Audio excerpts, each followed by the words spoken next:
recording, Shane? Yep. This meeting is being recorded. All right. All right. It's Wednesday, September 17th at 6:30 p.m. and we have quorum of the Bridgewater Planning Board. So item 1, I'll call the Bridgewater Planning Board to order. We're holding this meeting remotely in accordance with the provisions of the open meeting law. There is no in-person public attendance. Members of the public are encouraged to participate remotely and shall address the questions through the chair of the board or the host, who is Mr. O'Brien this evening. The following people are participating this evening. I'm Patrick Driscoll, the chair. Mr. Michael McDonald, the vice chair. Mr. Stephen Geller, Mr. Tom Pratty, and 2 alternate members, Mr. Chris John Fabrowski and Mr. Eric Costa. During this meeting, all votes will be taken with roll calls. The meeting is being recorded. And the following town staff are participating with us remotely this evening as well. Mr. Robert Rulli, the Community and Economic Development Director. Mr. Shane O'Brien, the Town Planner. Mr. Greg Tansey, the Town Engineer. And Mr. Stephen Solari, the Building Commissioner. At this time, everyone's mics are muted. The board's mics will be unmuted through the whole meeting, and as items appear on the agenda, the project's representative mics will be unmuted. If this is a public hearing and allows for public comment, we ask that you use the chat feature to ask your question by listing your name, your address, and your question. The chair will recognize the questions in order. You can also use the raise my hand feature in the participant menu, and you'll be unmuted when the chair or the host recognizes you.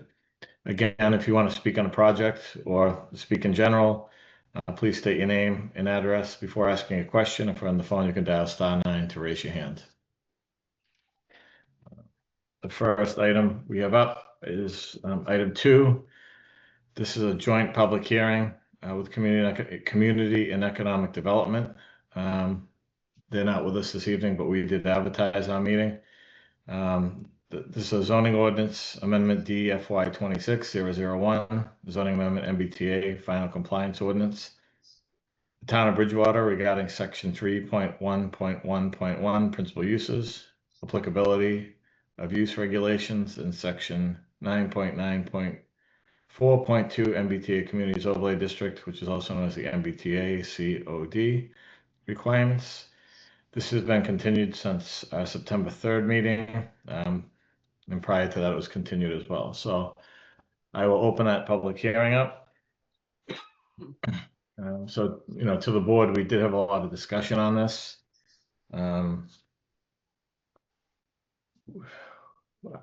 Is there anybody from the board that wants to add anything? There are 2 proposed changes, if you recall. One to section 3.1.1, section 1, changing that there should be not more than 1 principal residential building on a lot.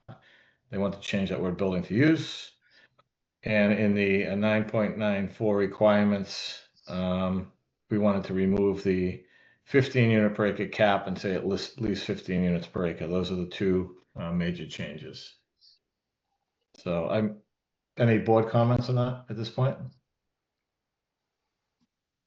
So I brought up, I'm against, I'd vote against the ordinance myself because I don't think it was really, I don't think we thought through 3.1 principal uses. That's a townwide change.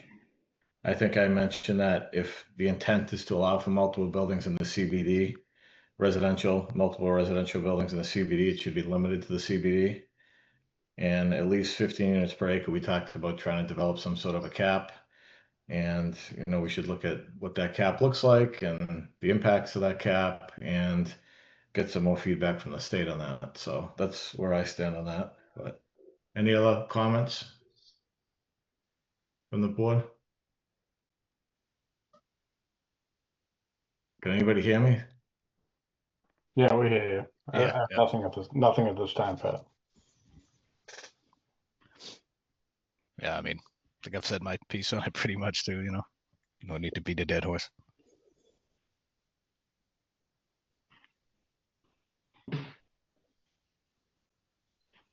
I can come back to the board. Is there any public comment on this? We've had a lot of public comment. Any new information on this? Can you hear me? No. Okay. Yep. Can you state your name and address, please, sir?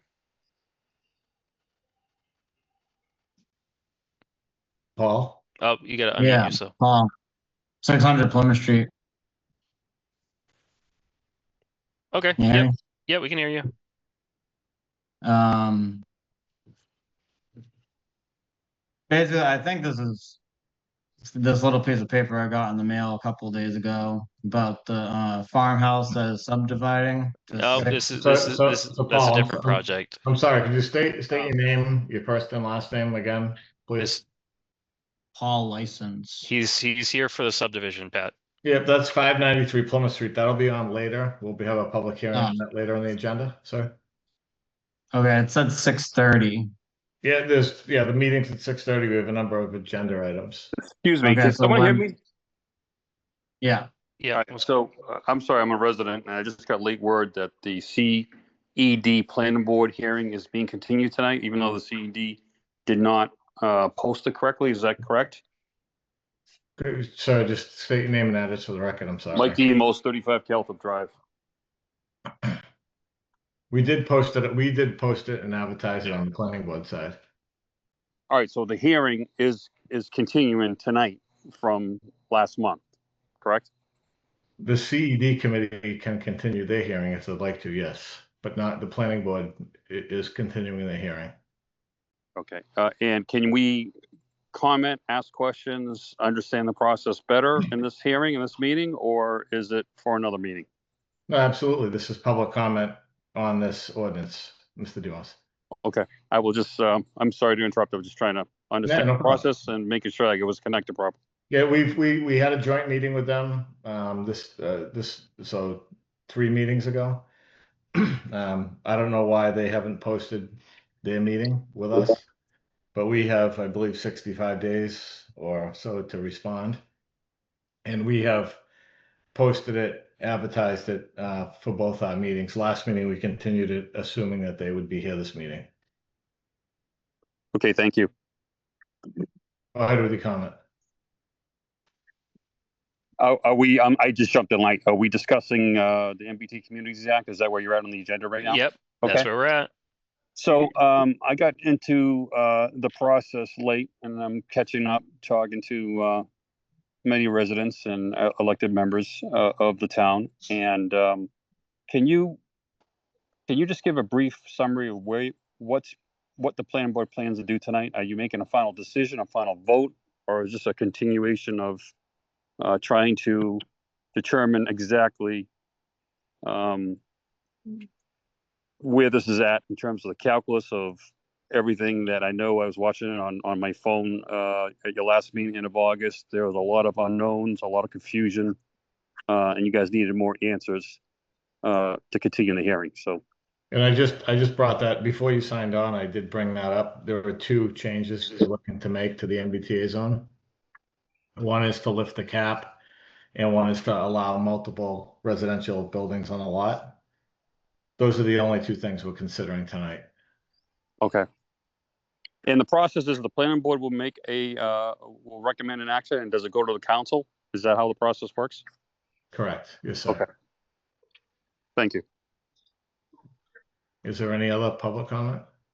Janet, Yeah, go ahead. Sorry. Janet Hanson, Pleasant Street. I still don't have the raise the hand feature. I apologize. I agree with Mr. Driscoll.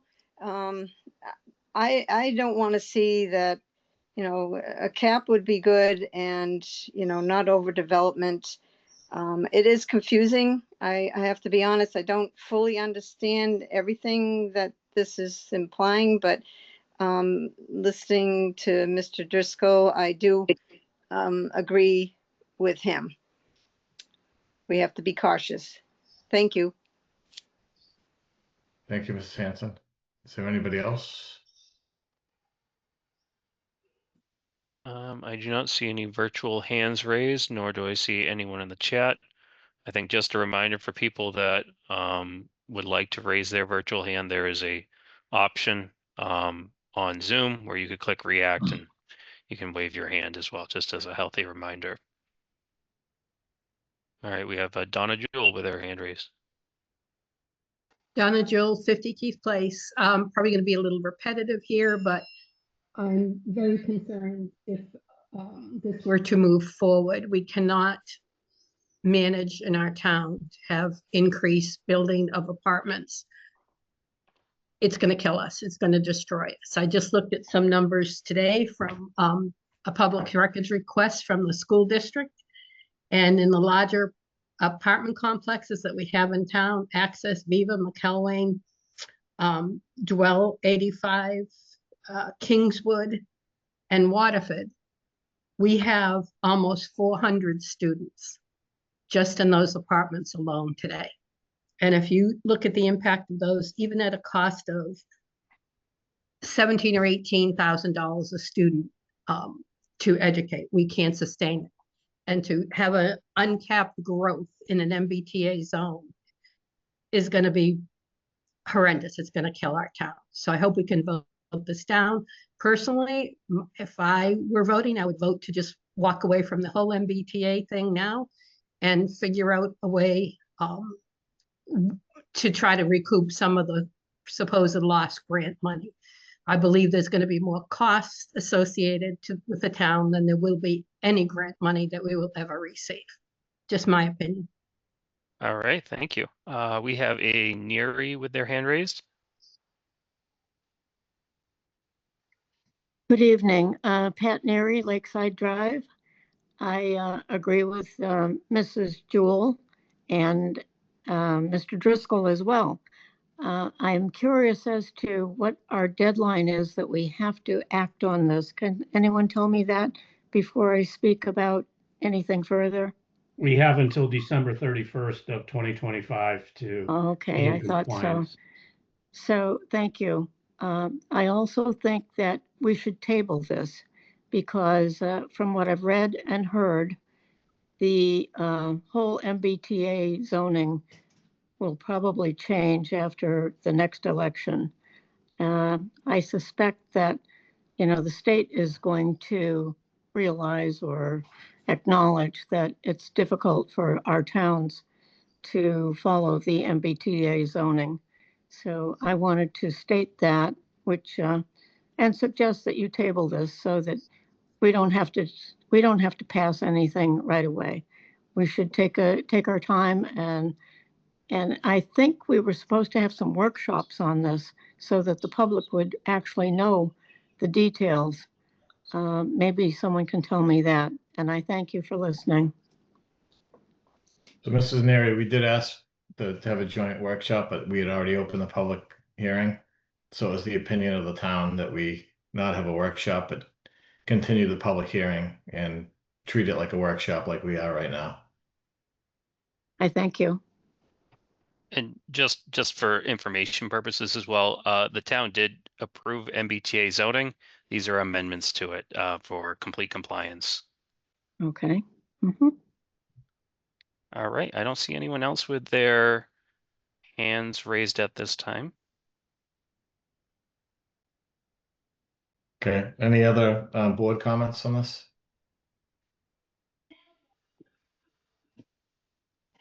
Board thoughts? So Shane, I have one question for you on that statement you just made. So does this mean that if we do not vote for this to be in the plus, that we will fall out of compliance?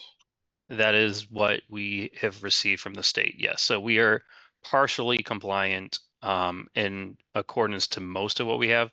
The two issues as provided in the documentation is we can't limit the amount of buildings on a site as well as our numbers in terms of how many units are expected. If we input 15 into the compliance model as we have currently approved, it puts us under our number for the 1,400 and I think 1 units expected within 20% of within one zone, 20% within a half mile of the MBTA station, as well as an 80% anywhere in town. Well, after our last meeting, Shane, there was going to be a conversation with the state as to options to achieve this with a cap. Did we receive any opinion from them? We haven't submitted anything to them. We have at the October 7th meeting, We have Jeff Davis coming back from Horsley Whitney to walk through how we got to the compliance numbers. So I mean, again, you guys can vote it to not recommend it, but I mean, do what you have to do. All right, thank you. I mean, I think that, like I said, I think 3.1 was not well thought out. It's a townwide change. I mean, if we're trying to address the CBD district, there should be a footnote. There should be a separate section for the CBD. We shouldn't change the entire town to comply with MBTA. And then 9.9.4, we don't have enough information. We don't even know what the cap is. We don't. I mean, We actually do know what the cap is. You may not accept the numbers, but we do know what what the is cap it, is. Mr. Rulli? Thank you. What is the cap? What is the cap? Do you want me to, I can share my screen and provide some numbers if you guys feel But have we comfortable. been provided that? I haven't seen it before. I can provide it to you right now. I can share my I don't screen. want to see it right now. Let's move on. We don't. All have right, information. okay, sure. We haven't been, in the last month, we haven't been provided any cap information. I'm happy to provide it right now. I mean, why can't you just say the number then? I can provide it, I can share the screen and then I can share you No, where I came up with it. We shouldn't operate. We should have the information. We don't have enough information. All right, whatever. Poorly done, so. All right. Any other board discussion on this? Yeah, I agree with you, Mr. Chairman. I believe that both of these changes will negatively impact the town, and I'm not prepared to vote positively on either change right now. Agreed. I mean, Mr. Chair, I totally agree too. I mean, me just looking above and, writing some things down, I mean, it's going to increase the density, potential of displacement, insufficient infrastructure, environmental concerns. I mean, the list goes on. I mean, I'm not for it. All right, well, if we can discuss this in deliberation too. Do we want to close the public hearing? Is there a motion to close the public hearing, or do we want to keep it open? So moved. So a motion by Mr. Praddy to close the public meeting. Do we have a second? Second. By Mr. Geller. Mr. Costa, so you're the associate for tonight? Yep. You'll be voting, correct? Yes. Because we have 4 regular members, so we do need an associate, so you'll be a voting member. Okay. All right, so motion to close the public hearing by Mr. Praddy, second by Mr. Geller. I'll take the roll call. Mr. McDonald? Yes. Mr. Praddy? Yes. Mr. Costa? Yes. Mr. Geller? Yes. And I'm a yes. All right, is there any further discussion on this? Anything we want to talk about? I think we should draft a letter back to the council explaining our concerns. I mean, my concern again, if we want to comply, we just need more information. We need to see how it plays out. Maybe we look at other options to comply. If that's the will of the town, but to just have an unlimited cap and to change the 3.3.1.1 townwide is irresponsible, in my opinion. And that's, I can draft a letter if that's the way we decide to go. Sounds reasonable to me. Yeah, I agree. Does somebody want to make a motion to either recommend or not recommend the ordinance? I'll move to not recommend the ordinance. By Mr. McDonald, I'll second that motion. by Mr. Praddy. Any discussion? So just for discussion, I can work with Shane to send a letter back, without a vote tonight, whatever that may be. Explaining why we don't recommend this. I think 3.3.1 needs to be looked at and modified and be only applicable to the CBD. And I think 9.9.4, we need a cap, or we need to look at other options, or maybe look to, I don't know if the cap's 31, 41. I've heard different numbers. I have no idea. So I think we should there's 27 in the graph. So I think we need more information. So if that's what I would want to add if we voted not recommend. Any other discussion? All right, so we have a motion by Mr. McDonald, a second by Mr. Praddy to not recommend the ordinance. I'll take the roll. Mr. Costa, Yes. Mr. Praddy, Yes. Mr. Geller, Yes. Mr. McDonald, Yes. and I'm a yes. So it's 5-0 to not recommend. Okay. All right, thank you, everyone. Can I ask a question, or am I unmuted? This phone is driving me crazy. Sure, Mr. Demos, go ahead. Appreciate everyone taking that vote. Really appreciate it. It's encouraging. On a long process still to go. When is the actual deadline for the town to comply? When does it go to the council? What is the next step after this vote? I think the CED committee has to have their. So I can explain process. So we will provide a recommendation, then a recommendation to not consider this to council. CD committee will also provide a recommendation, and at some point council will vote either in favor or against this. This is a non-binding recommendation of the board. So that'll come to an upcoming council meeting. Typically, if the 65 days pass without a board recommendation, then there's typically no comment provided by the board. So we'll be providing recommendation that'll be part of the record to council. Okay, so is the council required to take a position by December 30th, October 30th? I heard a September 30th date thrown out. December 31st of this year, we have to become compliant. Okay, and if the town chooses not to be compliant, we lose a lot of money in grants and opportunities to have grants. And do we have a idea, or can it be conveyed to the public on what grants, the amount of dollars, how it impacts our operating budget? We'd be happy to. And these grants are out. We can provide that at a later date. We don't want to go into a full discussion, but we're happy to provide how much money we would lose. But for right now, our recommendation is to not recommend. I will reach out. If I know the CD, if the CD wants feedback as to why we voted the way we voted, I'd be happy to attend their meeting. But I know they're not here tonight, and we've had it on our agenda for two meetings, so I'm glad we wrapped it up. So, are you all set, Mr. Demos?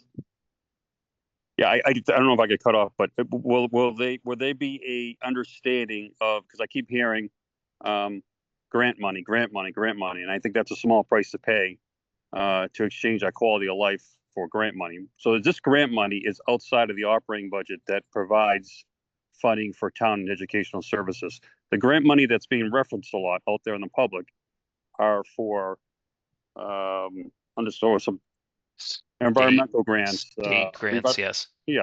All right. So it's not grant money that's going to impact town and educational services from an operating budget standpoint for operations for town and schools, with, as Donna stated and others have stated, that we have an election year away. There are amendments and even proposals in the legislative committee to repeal this. It's 83% of the public, according to the Boston Globe, is against this. You have a governor that's running that's going. Point of order, Mr. Chair. Hold on a second. Okay. So I'm just trying to play this out in my mind as a citizen on what the strategy is going forward. So Mr. Demos, I appreciate what you're saying, and I agree with a lot of what you're saying, but the only thing we had before us today was to recommend this zoning back to the council. The council is the one that's going to make the decision on it. So there will be a meeting on October 7th of the town council where the consultant that worked with the town to establish, and to be clear, all you're recommending is not to approve the amendments. You're not doing anything into the entire ordinance, but there'll be a council hearing where people will have an opportunity to speak. So it's not over. All we did tonight was recommend not to accept the amendments. Fair enough. Thank you. Thank you. Okay, moving on. Item 2, we have some item 3, we have some A&R plans. This is 6 to 18 Aldrich Road, map 20, lot 77 and 79. Now, we met with Mr. Mann on this last meeting. He did provide a plan that appears to be compliant based on our feedback. Is Mr. Mann available? He is. Yes. So, You for the sound record, a lot better tonight. So for the record, my name is Chi Man from Hardyman Design Group. We are working in conjunction with Borderland Engineering, who is the PLS and in record. So based on the last hearing, the board pointed out that the lot has to be 1 acre per unit. So we withdrew that parcel A line. Now we are. I can share the screen. That would help. Sure thing. So the highlighted rectangular, somewhat rectangular, is a trapezoid. Is the proposed parcel A taken out from map 20, part 75, and being transferred to number 6, which is map 20, part 77, which is 0.57 acres. So the parcel for number 18 will remain at 2 acres, and we calculate also the wetland area. There is 52% upland. And for parcel for number 6, the new area, the parcel changed from 2.92 acres to 3.49 acres, and with the wetland calculation is 59% upland. So I think both plan comply to what the comments we heard from the board last, 2 weeks ago. okay, thank you, Mr. Mann. So I looked at it. I mean, Mr. O'Brien, you've had a chance to look at this?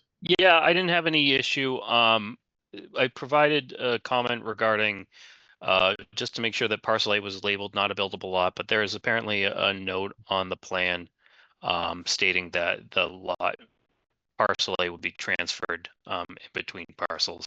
Yeah, it's a note stating that parcel A would be combined with part 77 for a new area. Yeah.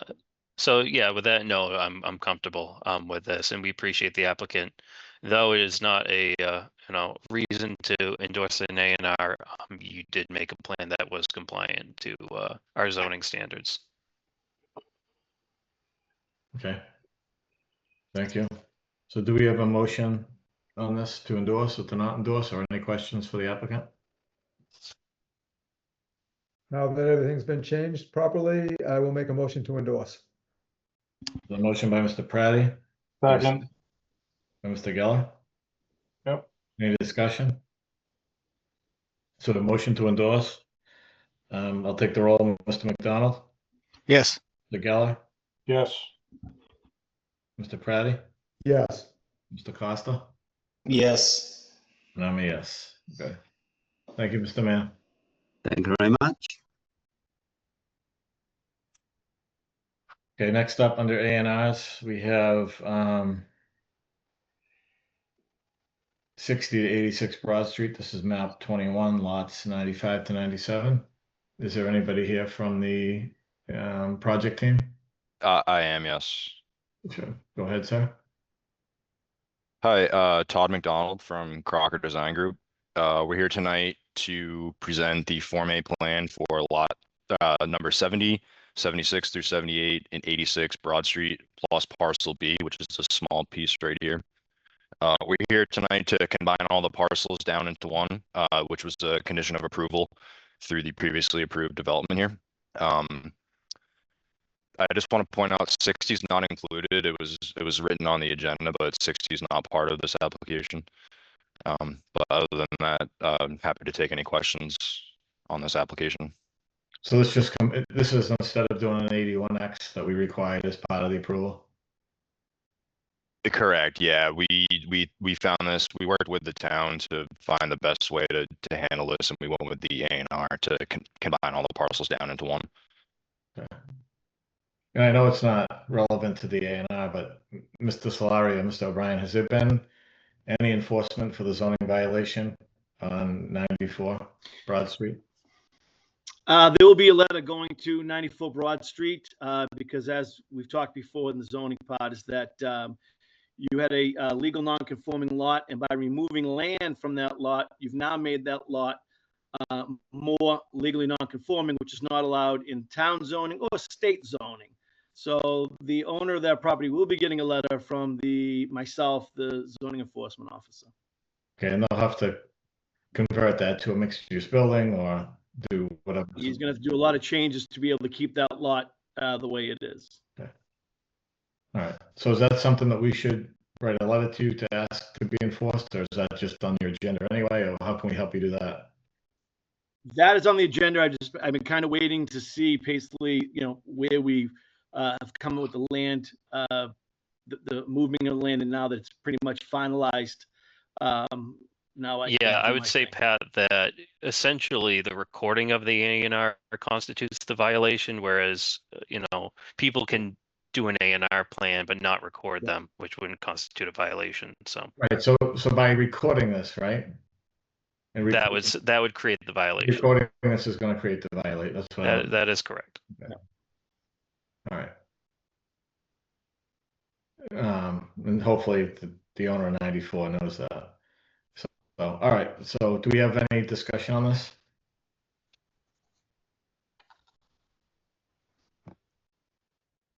Basically, it's just combining everything to one lot. Mr. O'Brien, you reviewed it and you believe it complies, correct? Yeah, like I said, like the applicant said, an 81X plan could work here, but I know that the board probably would prefer it come before them through an A&R process. So I don't have an issue with this as the proper frontage.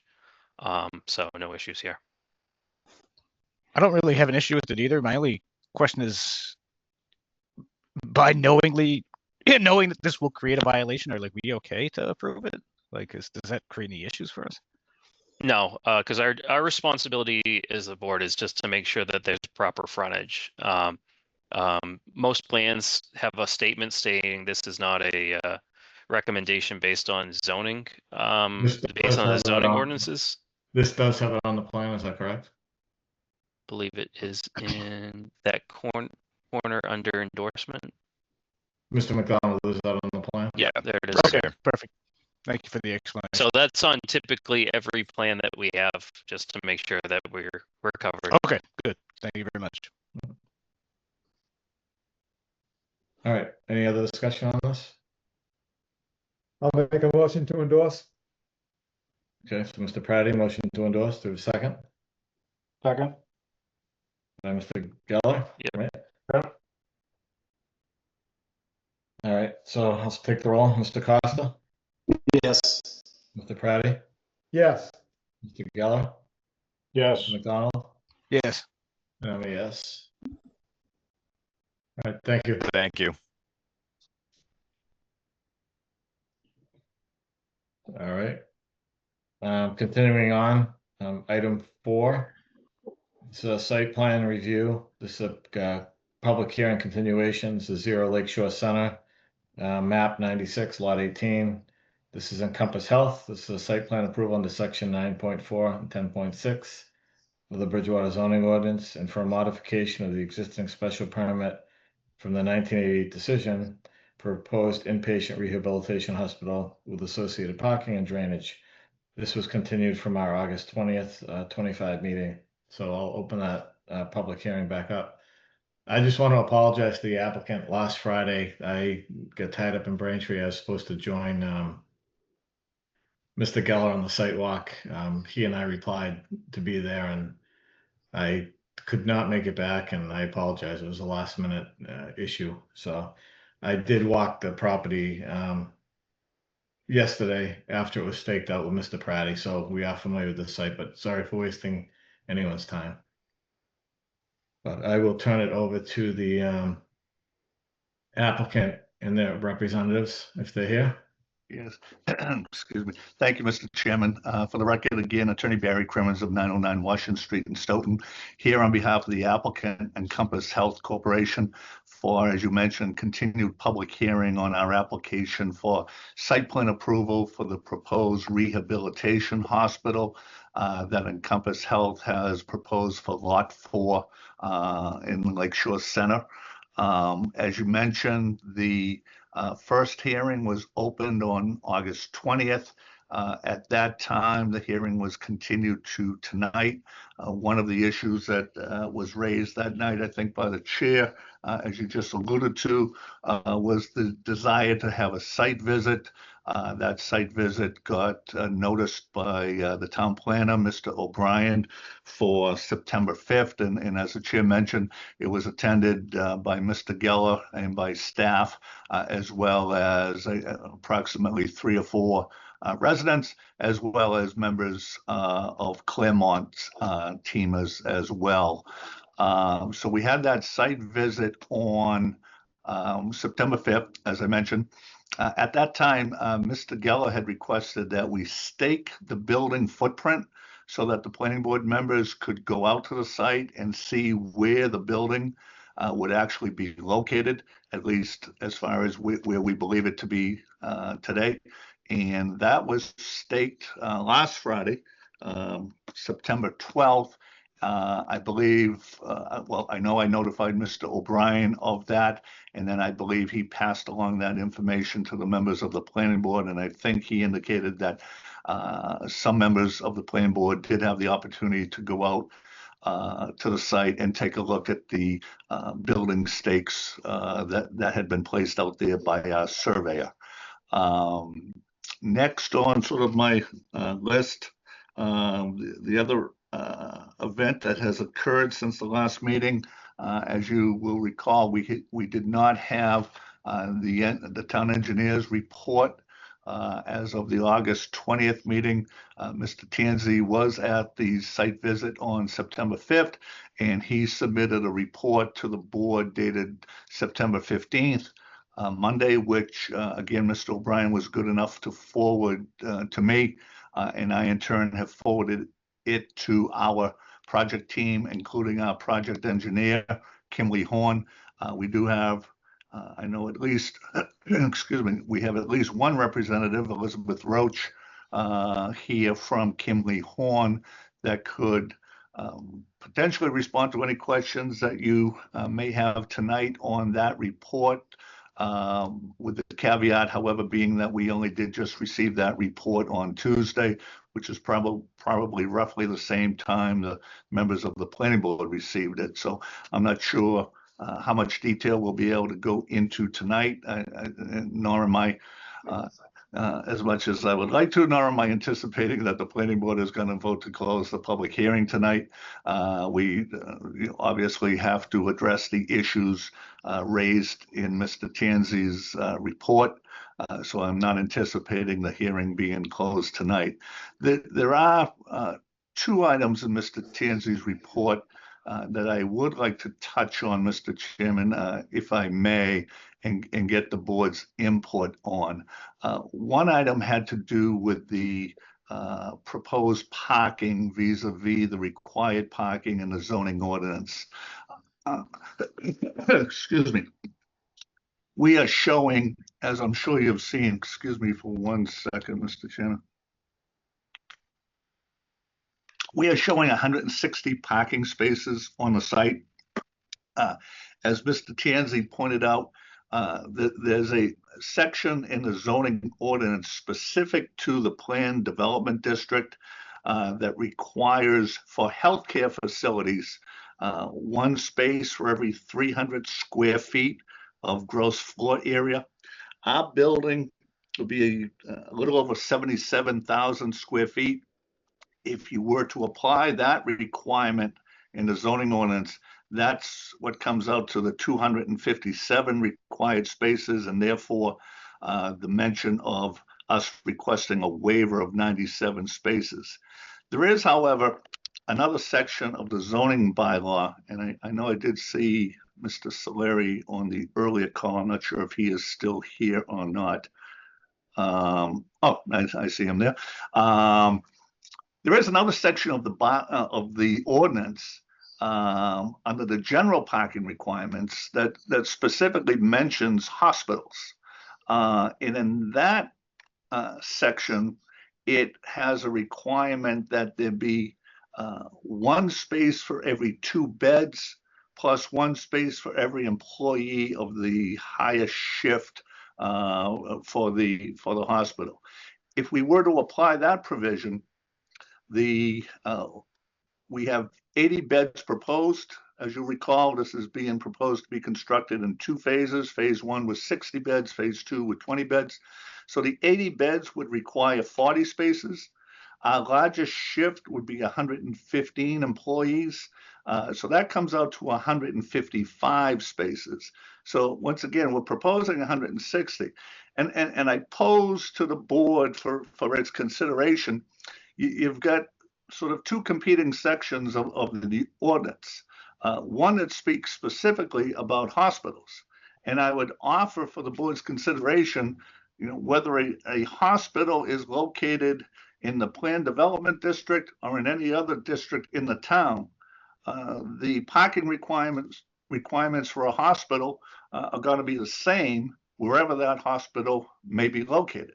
And again, the requirements in the general parking requirements, I would suggest are more specific to this proposed use where it states hospital as opposed to healthcare facilities, which could encompass a very broad range of potential healthcare uses.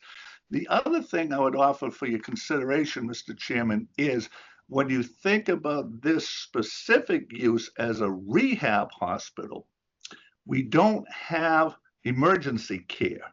We don't have surgical procedures. And so nor do we have ambulance runs to the hospital for that same reason. This is a rehab hospital. So based on Encompass's historical usage at its many hospitals throughout the country, and that's extensive, they have determined that the 160 spaces are more than adequate for their proposed use. And keep in mind, obviously, they're the ones that would be most affected if they didn't have sufficient parking, both for their staff as well as for their patients. So once again, I offer for the board's consideration the fact that we have 2 competing sections of the zoning ordinance that talk about parking requirements, one specifically for hospitals, one for healthcare facilities. And I think, once again, as I said, a hospital is a hospital is a hospital. So parking requirements are not going to change based on where that hospital may be located. So that's one item. However, I would like to get the input from the board so that we know if that's something the board, with potentially the input from Mr. Saleri is willing to consider. And go along with, then we don't have to pursue further relief for that issue. The other item in Mr. Tanzi's report of some note, and he went through a very thorough analysis of our site plan and our application. And once again, I would simply like to remind the board that our application is for site plan approval, first and foremost. Secondly, an amendment to the 1988 special permit for the park as it relates to hours of operation. Once again, there was language in the original decision that limited the hours, and certainly our use would be a 24-hour use, as are many of the other uses that are now currently located within the park. So that's the reason for the request for the modification of the 1988 special permit. The other item in Mr. Tanzi's report has to do with the question of the water usage. We have provided data that shows both our proposed water usage, which is 4,800 gallons per day. And once again, this is based on the actual usage of the Encompass hospitals, and taking into account, again, that these are very similar type of facilities. In fact, probably on newer construction, that's probably a conservative number. When I say conservative, I mean it's probably on the high end, because with the current water saving devices, and I'm not an engineer, and our engineers could speak to this issue, but in all likelihood, our actual usage for this facility would probably be less than that. The overall water usage for the park for all uses, both current and proposed, meaning current uses as well as the proposed Hilton Inn, as well as the proposed Encompass Rehab Facility, amounts to, and I just had a number, but it's approximately 68,000 gallons per day. And as the members are certainly aware, the park was allocated 100,000 gallons per day. So even with our use being added in, the Hilton Inn being added in, we're approximately at 2/3 of the allocation for the park. So I think we're well within those limits.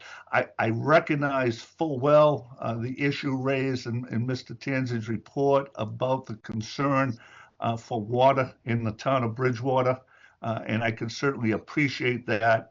I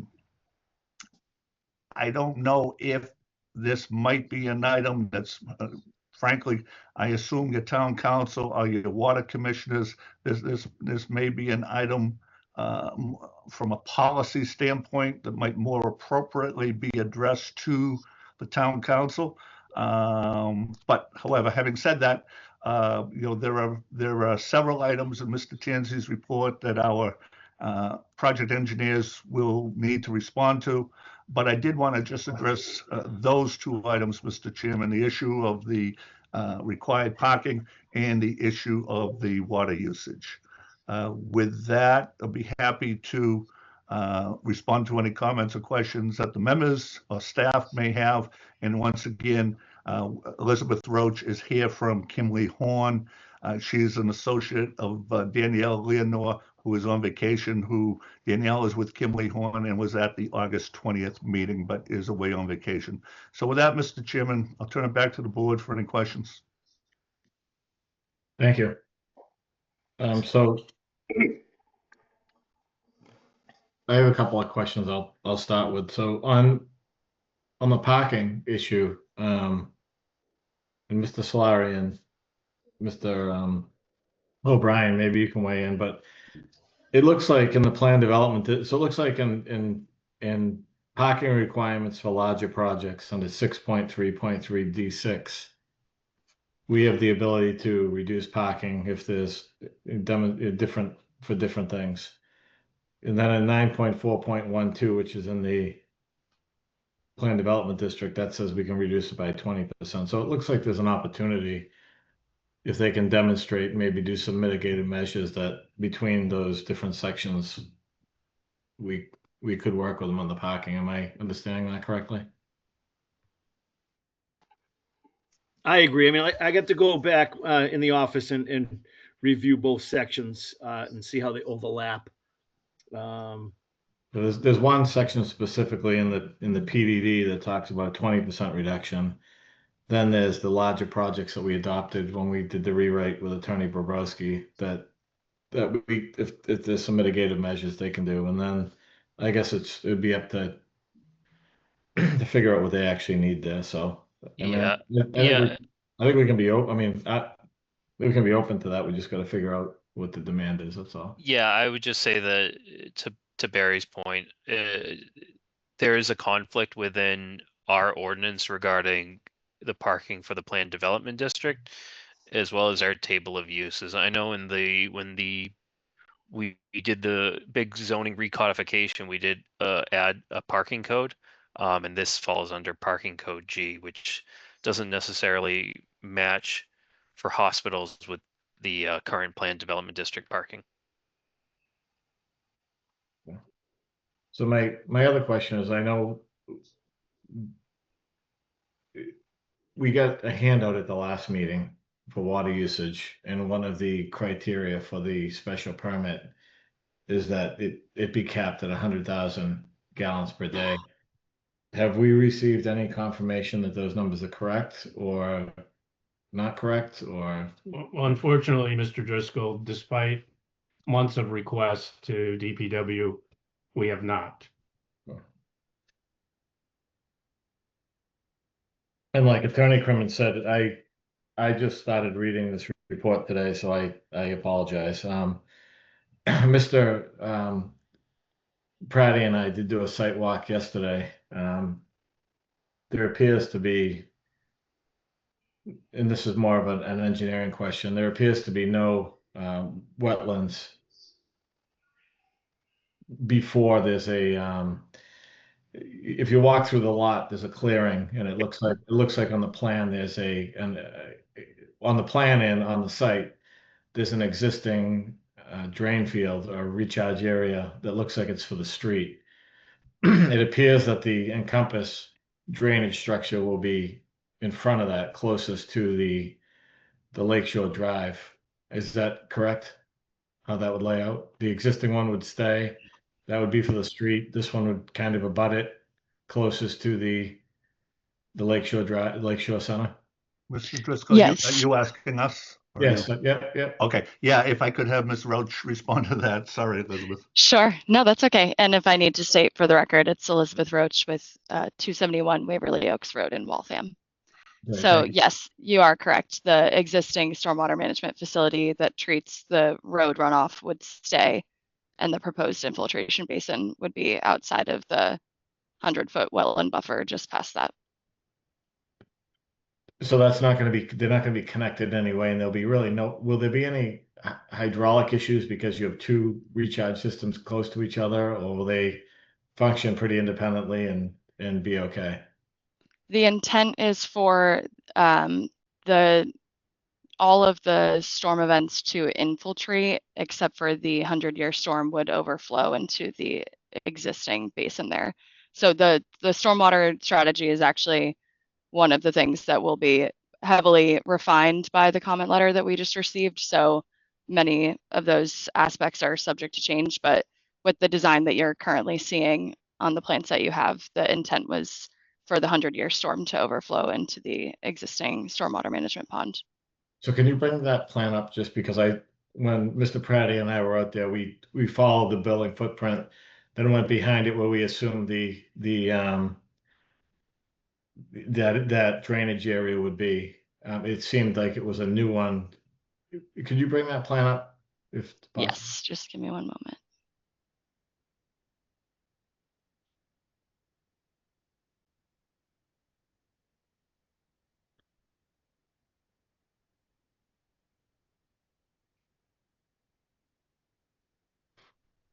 Sorry, my screen is giving me a bit of trouble.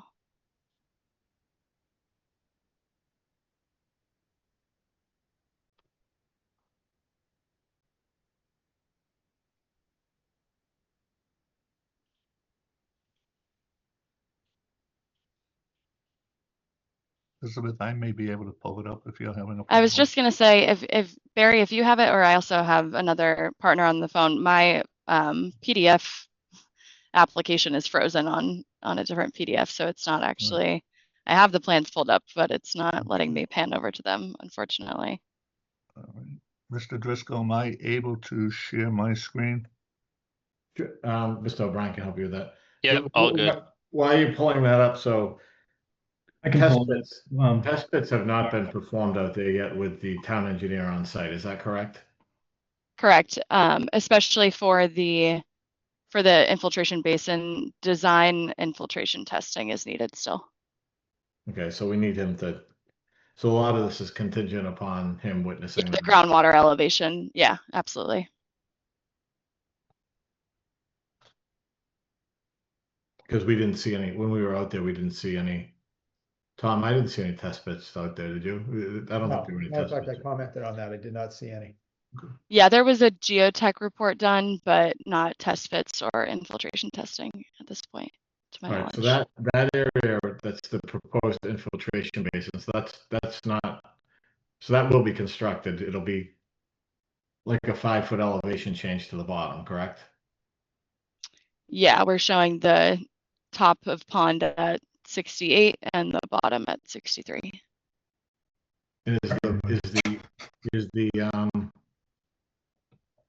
Where is the existing one? Is that the existing one? No, if you see, yeah, exactly where Barry's cursor is to the north, it's not as uniformly shaped. It's more organic, but that's the existing pond. So the intent of that one, which is basically 5 feet deep, will be to infiltrate. Yes, for the majority of the storm events, and then there's an emergency spillway designed for the 100-year. And that's just open and it's not designed to hold water for longer than 48 hours or so? 72, correct. I think that was a comment from the town engineer, was to provide further analysis of the drawdown time. So again, subject to change pending further review of those comments. And at that depth, would that require it to be fenced? Not to my knowledge. Is it designed to hold more than 3 feet? I think we have a standard. We can look at that, but something you might want to be aware of, Mr. Yeah, it's not designed to have standing water. And then the idea is that new infiltration will flow into the one behind it that's showing kind of like a kidney shape. Only in a major storm event, only when there's a 100-year storm. Those will both be on the same lot. Yes, this is all, the parcel line is that darker black one around the perimeter that So goes will all the way to the will wetlands. will it be cross easements given to each property? I'm not sure I understand your question. That's all on the same property.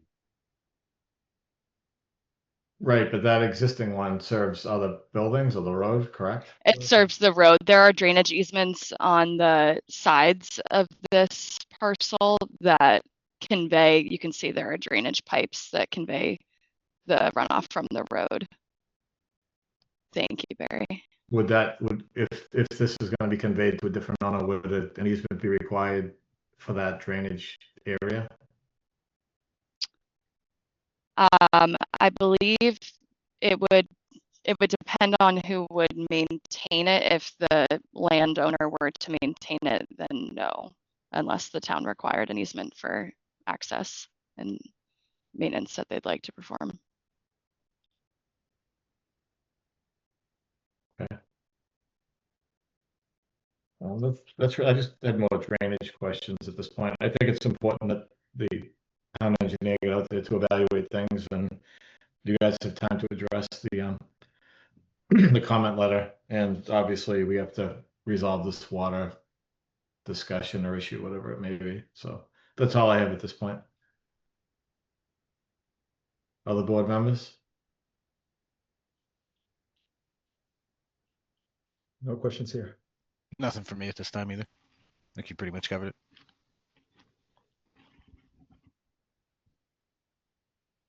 So, Mr. Chair, when I was out there, we did a walkthrough. I found a pipe coming up out of the ground, had a padlock on it with a pipe. They were gonna research exactly what that was. I don't know if it was a well or something for testing, or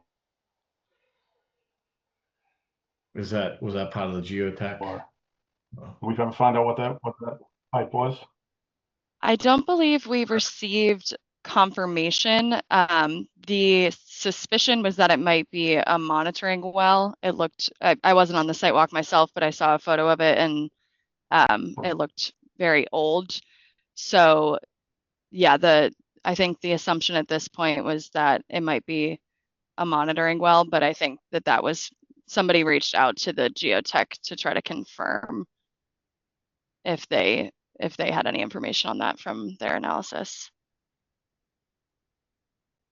Mr. Chairman, I see that Mr. Lovett is on the meeting. I don't know if, not to put him on the spot, but I don't know if he was able to find out any information. That was not a monitoring well that we installed, but the suspicion is it may have been an old monitoring well. It's quite rusted. So I don't know if Mr. Lovett has any additional information on Mr. Chairman. it. Sure, Mr. Silva. Silva, go ahead.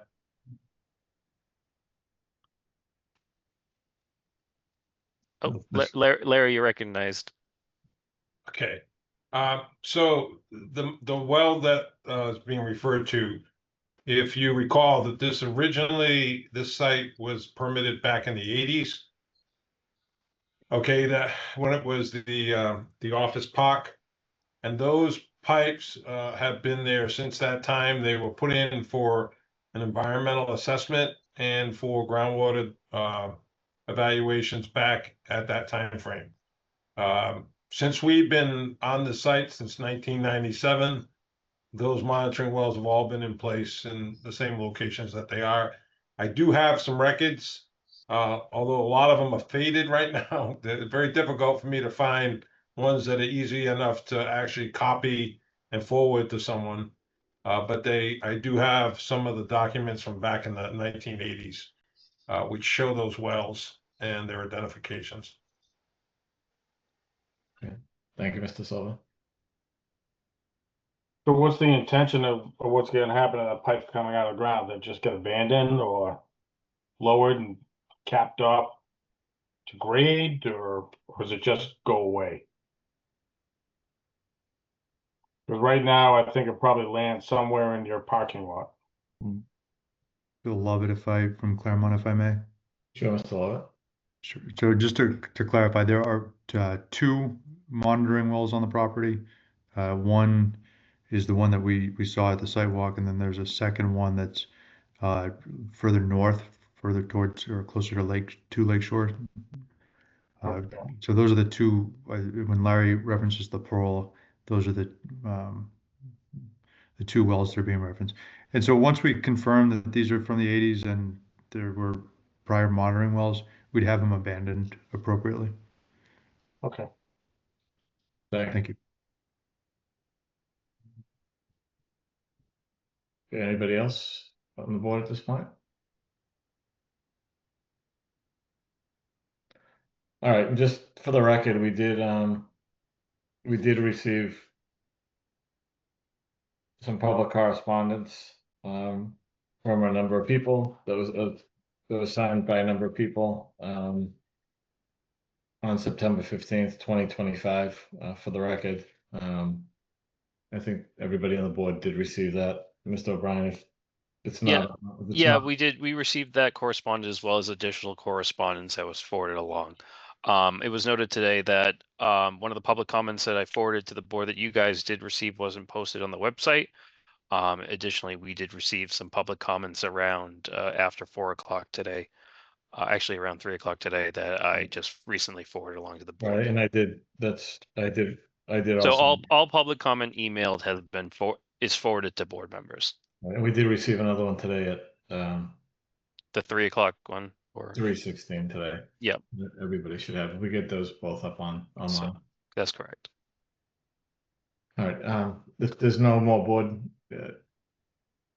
input or questions at this time, I can open it up to anybody from the public that wishes to speak. It looks like, there's a lot of engineering that needs to be refined. There was a 16-page letter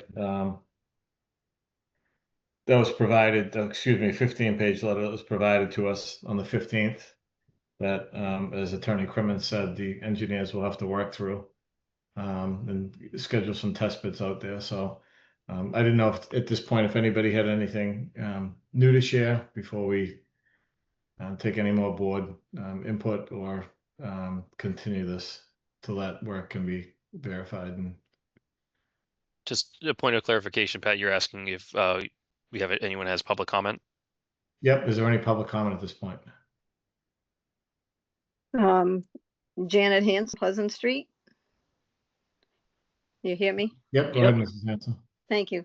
I just want to mention, I don't feel that this should be strictly a site plan approval. It should be a special permit. There's a lot of changes since the original agreement back in 1988, but having this as a site plan it would not be justified.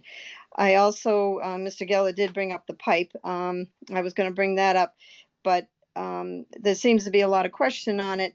So I'm definitely hoping that everybody's going to investigate it fully and not just assume that it's what they're saying. It needs to be clarified 100% and how that would affect the proposal of where the building would be and exactly if that would have any bearing on being built there if there's a well.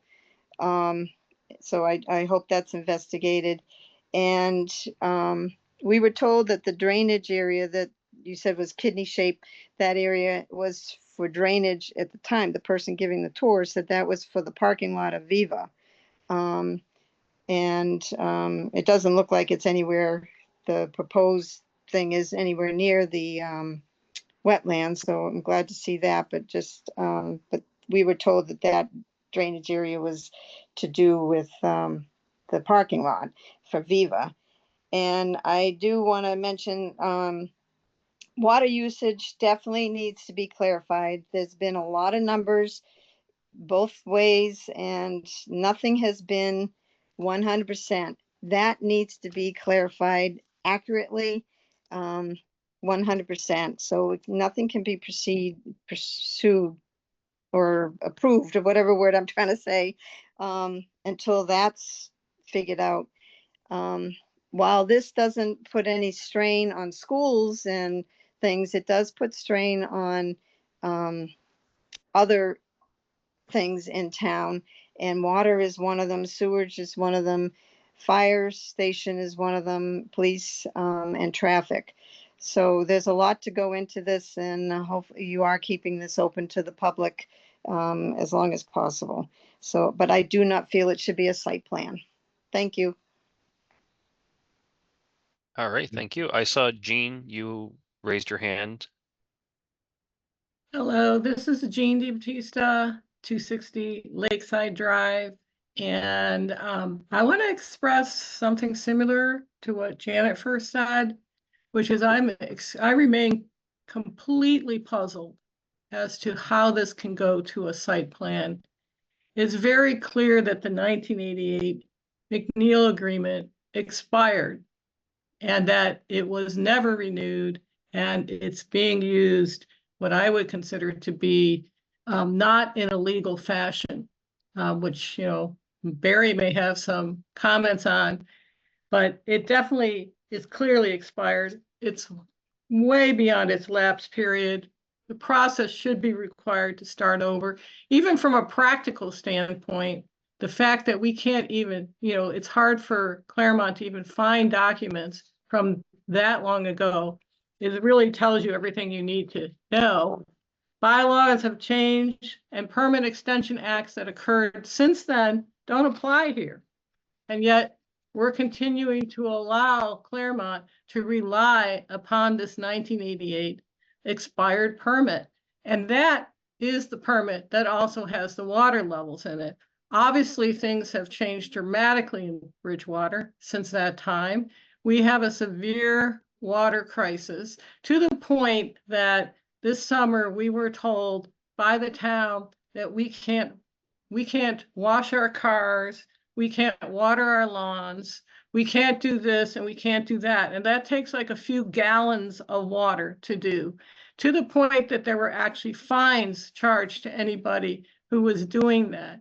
And yet we're sitting without any real knowledge of how much water is left to be used. And we are talking about further significant daily demands on our water. And at the same time, we just were told that Claremont's been unable, or the town, sorry, not Claremont, has been unable to get the figures on water from our own Department of Water. Well, we have started to get those figures. We have found they're already over the amount that was allocated in that report, and that we feel that there's some missing meters in the information that we've been provided so far. So it's very clear that this process is extremely flawed at the moment. And the public remains 1000% puzzled as why this is happening and why this site plan, why this is allowing to be proceeded as a site plan when this agreement when this process clearly requires a new special permit? And, that has never been explained to us, and it remains something that we're extremely concerned about. And I mean, Patrick, you yourself said in the end of the hotel meetings that this would be revisited, and yet everybody's plunging ahead as if, not noticing at all that this hasn't been revisited. So, as a member of the public, I'm very concerned. I'm very concerned about why we would ever allow this to happen and why we're continuing to allow it to happen when it's totally inappropriate. And you can see, just because we're trying to rely on it, we have such a difficulty, even for Claremont, for their lawyers, for everybody else, in trying to reconcile what is now versus what was in the past. And so from my standpoint, I think it would benefit everyone to bring this process up to date, and make it be appropriate to what is occurring now, what the laws are now. This has been unexplained to the public. It continues to be unexplained, and I don't see any legal reason that this should be allowed. So that's my comment. All right, thank you.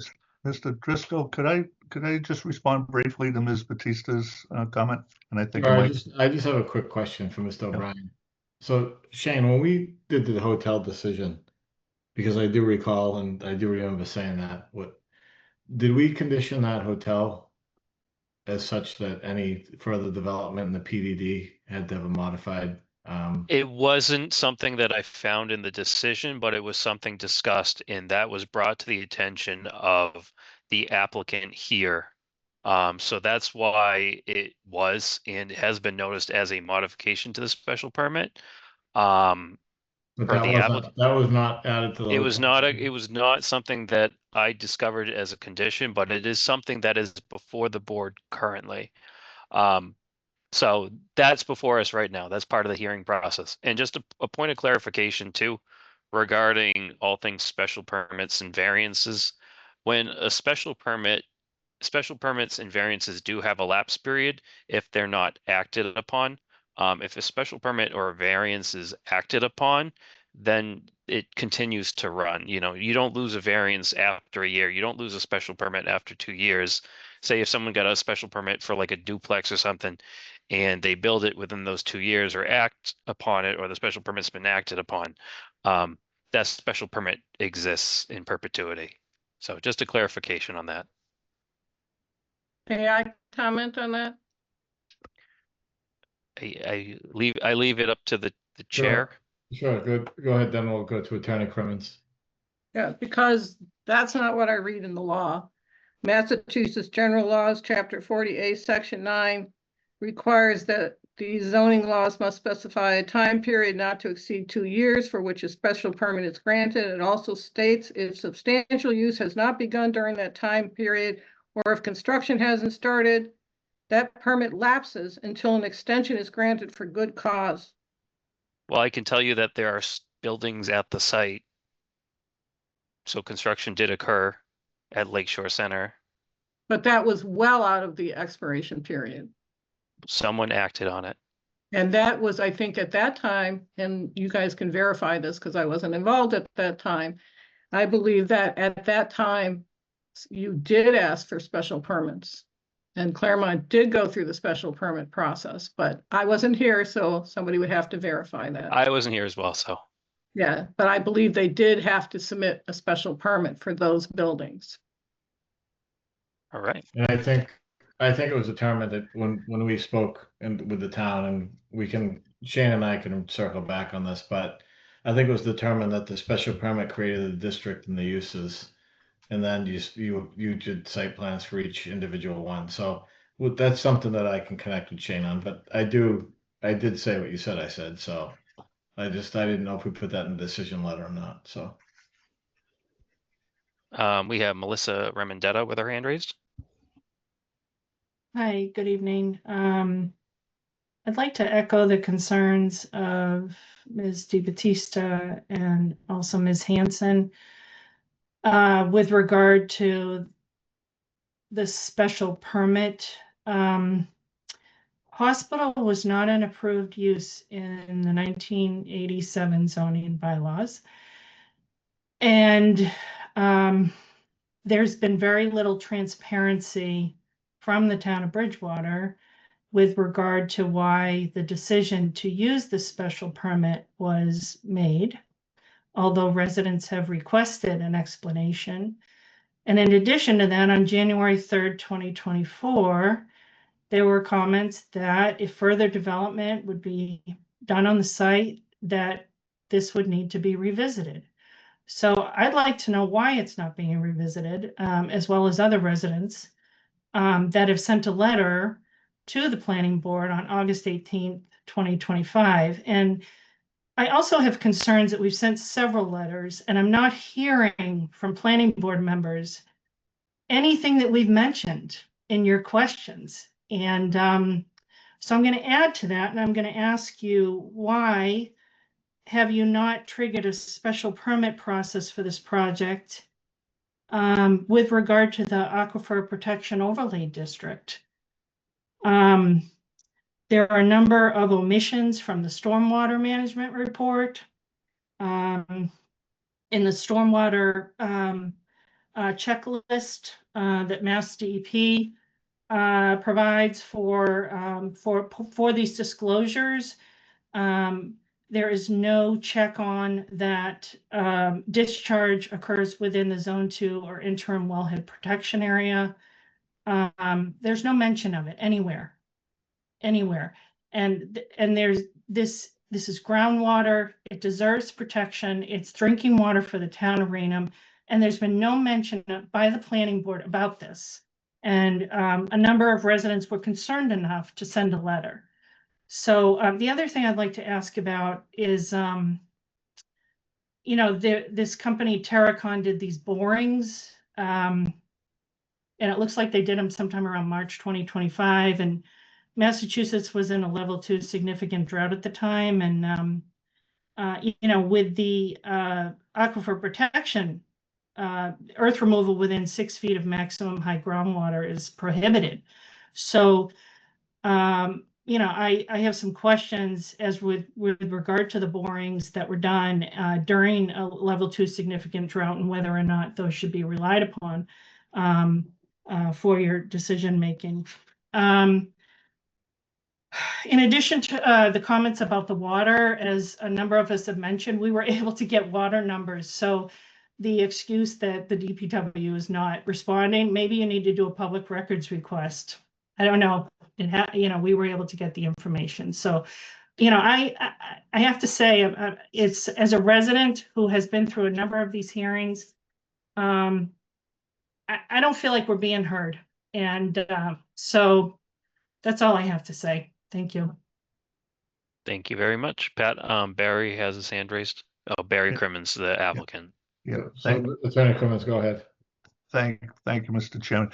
I just want to address briefly the zoning issues that have been raised, because I believe they were raised at the first meeting as well. We've reviewed this extensively, and once again, Mr. Saleri is here, and he can comment if he so chooses. The use, the hospital use, is an allowed use in the planned development district, allowed as of right. So therefore, no special permit or other relief is required for the proposed use. And we do have a written determination from Mr. Saleri to that effect. But it's right in the table of use regulations of the zoning ordinance that hospitals are an allowed use in the planned development district.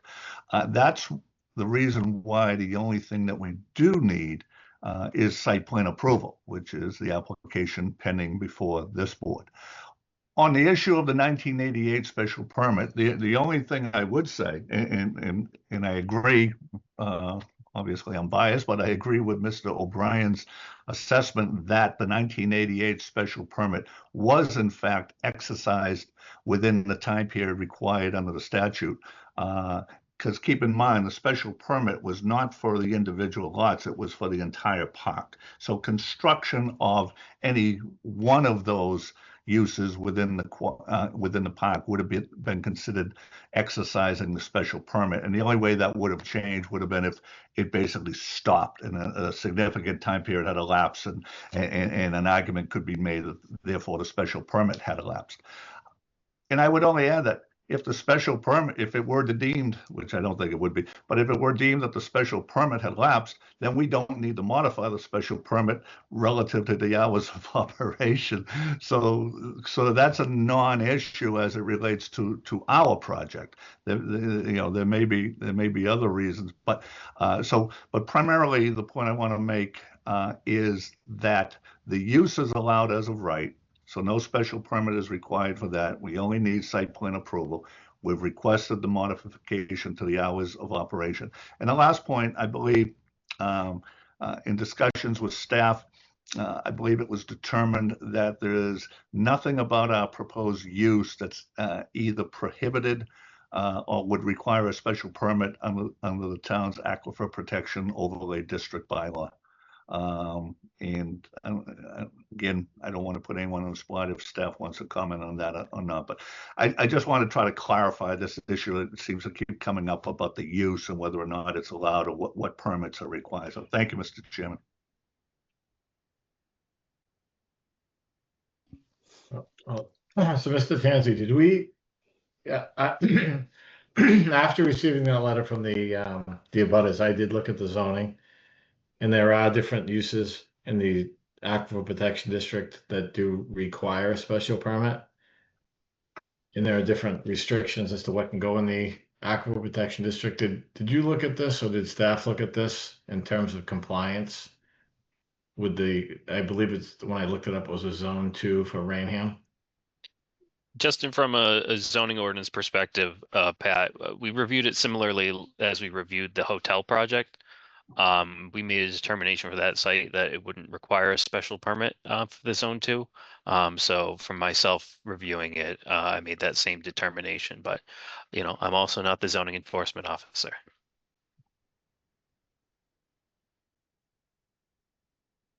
Okay. All right. Are there any other public questions at this point? Hello, Bernice Morrissey here. Hi, Bernice. Yes, hi, thank you. I don't know where the hand is either. Can you just state your name, and I know you said Bernice. Yes, Bernice Morrissey, 150 Lakeside Drive, Bridgewater. So I have about 4 or 5 questions, but I'll go through them and then log off. My first question is about Encompass. I don't know why they would choose this site, especially in Bridgewater, anywhere in Bridgewater, because of the water crisis that we're in. In fact, Encompass's public documents, whether they're financial statements, I can't remember where I saw it, they have one of their risk factors of external factors listed as water supply issues or boil water issues. And we don't really have that clean water that a hospital must be sanitized for. And I'm sure they would build filters in, but the fact is they're starting with a pretty poor product. So that's one of Encompass's issue. The other issue is now there's 168 Encompass hospitals or healthcare facilities throughout the United States, and they're growing. They have like 10 more in the works, not including what they're proposing here. And only one of those 168 are green building certified. It's in Ludlow, is Ludlow, Mass? Ludlow, Mass. Ludlow, Mass. So how are they building in 2025, especially as a hospital, and they don't really have a good standing for sustainability? I looked at this sustainability report, and their website says coming soon. So it's kind of hokey. So moving on to one of my issues, and that I also want to endorse what Melissa, what Jean, what Janet has said to date. About the Zone 2 Aquifer Protection District. There is a form, I can't remember off the top of my head. How did it not get flagged as a protection district? In all these things that were submitted to MEPA, and yet the form is still not listed as Aquifer Protection District. The other thing I want to talk about is the number that Mr. Attorney Crimmins just stated of 60 gallons per day. I have to wonder, is that all inclusive to a 80 bed facility? Is it per bed? Does it include staff? Because that seems like a very low number, given the fact that the EPA number for a hospital is 350 gallons per day. So 350 gallons per day is a lot more water than 60. And I know maybe they said there's no surgical things going on there. So that's something I'd like to hear Attorney Crimmins address. Is there any guarantee? Secondly, as a hospital, would they get priority when we're already in a water crisis of like, don't do this, don't do that, conservation, and does the hospital get priority when it comes to that? Because it's coming to that. And then my final thing, the night sky. So one of the points that Attorney Crimmins said that it's a 24-hour facility. If any of you have been here during a celestial event, you will see the parking lot is loaded with the public. Parking lot at the NIP. The parking lot at the NIP, taking pictures. There's astronomers, photographers, you name it. Just people, students from area colleges, they come to watch at the NIP because the NIP associated with the Hockomock Swamp is the darkest area, probably, I don't want to say New England, but in Massachusetts, because of the 400 acres of the water abutting the Hockomock Swamp. Obviously, no lights. So it's a real factor, and that's a concern. So thank you. I hope you can capture all Address that. these issues. Thanks very much. Thank you. So, Mr. O'Brien, just looking at the Aquifer Protection District, and this is what I looked at when we did receive that letter last month. So there are a bunch of prohibited uses. Correct. And then there are uses and activities that require a special permit. That's correct. And then there are uses that that if there's more than X amount of impervious area that require. So I guess two of my questions. So where Mrs. Ramandatta is correct, I mean, is that, and maybe Mr. Tanzi should pay attention to this in his review, and this is why he'll do site witnessing of the test pits. Earth removal or removal of soil, loam, gravel, or any other earth material, including mining within 6 feet. So of maximum high groundwater table. And then it says stormwater drainage systems serving non-residential lots unless said systems are designed to recharge outflow in a manner that will not degrade existing groundwater quality to meet other overall objectives. But I think stormwater regulations in the state would make you comply with that anyway. Is that correct, Mr. Tanzi? Yes, that is correct. And then there are uses and activities requiring a special permit. And this is more about impervious area. So I didn't ignore the comment. I didn't think personally after looking at the Aquifer Protection District that applied to this use or the amount of impervious area. Do we know the total impervious area on the lot compared to the lot size? I believe it's noted on the plan, but it just in refer to your comments, Pat. We can also look for the applicant to just confirm at an upcoming meeting too that they've done everything to comply and not require a special permit as well as we can re-review some of the information provided as well too. Because I think the comments were good tonight. We should, confirm that we address the issues in those letters and the comments this evening. So. Oh no, comments are read, absolutely, and they are put forth in consideration as well as consideration of board members, as you guys know. Okay. So, are there any other public comments at this point? We have people that have spoken already. Well, we have Julia. Let me see. I apologize. Julia, do you have your hand raised? Yes, I do. All right, I'm Julia, you Julia can speak. Blanchard of Bridle Road. And I don't have that many comments because some of the neighbors have already expressed the same concerns that I have, but I do want to express my frustration. When we talk about our concerns about things like the special permit and the aquifer too, and the attorney just says, oh no, they're allowed. Without any proof or citation or anything like that. Are we just going to accept that without any proof or reasons or citation of law? And really, that's all I have to say. It's very frustrating. All right, thank you so much. All right, Pat, we have Melissa and Jean and Pat Neri with their hands re-raised. Go ahead, Mrs. Ramadana. Thanks. Melissa Raymondetta, 317 Lakeside Drive. If there, in the recent discussion, you have provided a number of reasons why you do not think that this project flags the Aquifer Protection Overlay District. That doesn't do anything about the fact that the stormwater checklist is wrong. It needs to be checked. This needs to be noted in their stormwater documents. The word aquifer doesn't even show up.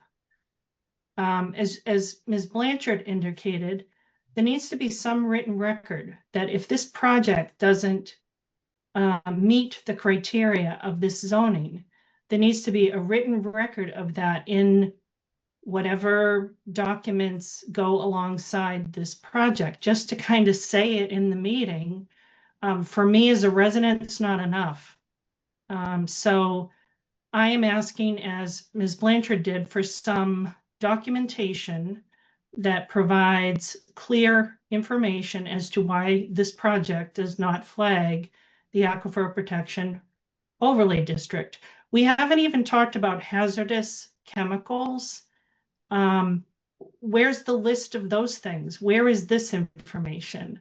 There are things that we don't know, and we do know that some of the numbers that we saw coming in with regard to water, we had to question because we've seen different water numbers in different submissions to the state. So I think there needs to be some clarity with regard to this project. This is a hospital. This is not a hotel. This is a hospital. This is not an office building. It's a hospital. So I think it needs to be treated with a higher level of review. And my understanding is if there's no special permit review of this, that it doesn't go to Concom, it doesn't go to Board of Health, it doesn't go to other departments in the town, which for a hospital project seems unusual. So that concludes my comments. Thank you. Can I make a comment through the chair? Sure, Mr. Brown. Site plan reviews go to all departments. So you would Okay. be, so just a point of clarification, all site plan review projects go through all departments and they have the right to comment on them. So I guess two questions based on the feedback from the abutters. So Mr. Tanzi, are you reviewing this with an eye and keeping in mind that this is in a zone 2 with your review? Yes, I've made some comments here in my review letter with respect to being in a zone 2. Also, it's in an ACEC as well. Okay. And then, I mean, that's why you witnessing these test pits in various areas is very important as well, correct? That's one of the reasons why. It's mostly for drainage review and adherence to the Mass DEP BMP stormwater standards. And then, Mr. O'Brien, has your office reviewed the 1988 special permit and the restrictions and approvals? I mean, I have a copy of it right here, but I haven't read it since the last. We went through this, Pat, with Jason. You sat in my office with Shane and Jason, and before the Mr. O'Brien, I started, we did look at it. was asking Mr. O'Brien a question if we just looked at this and made sure it complies with that special permit.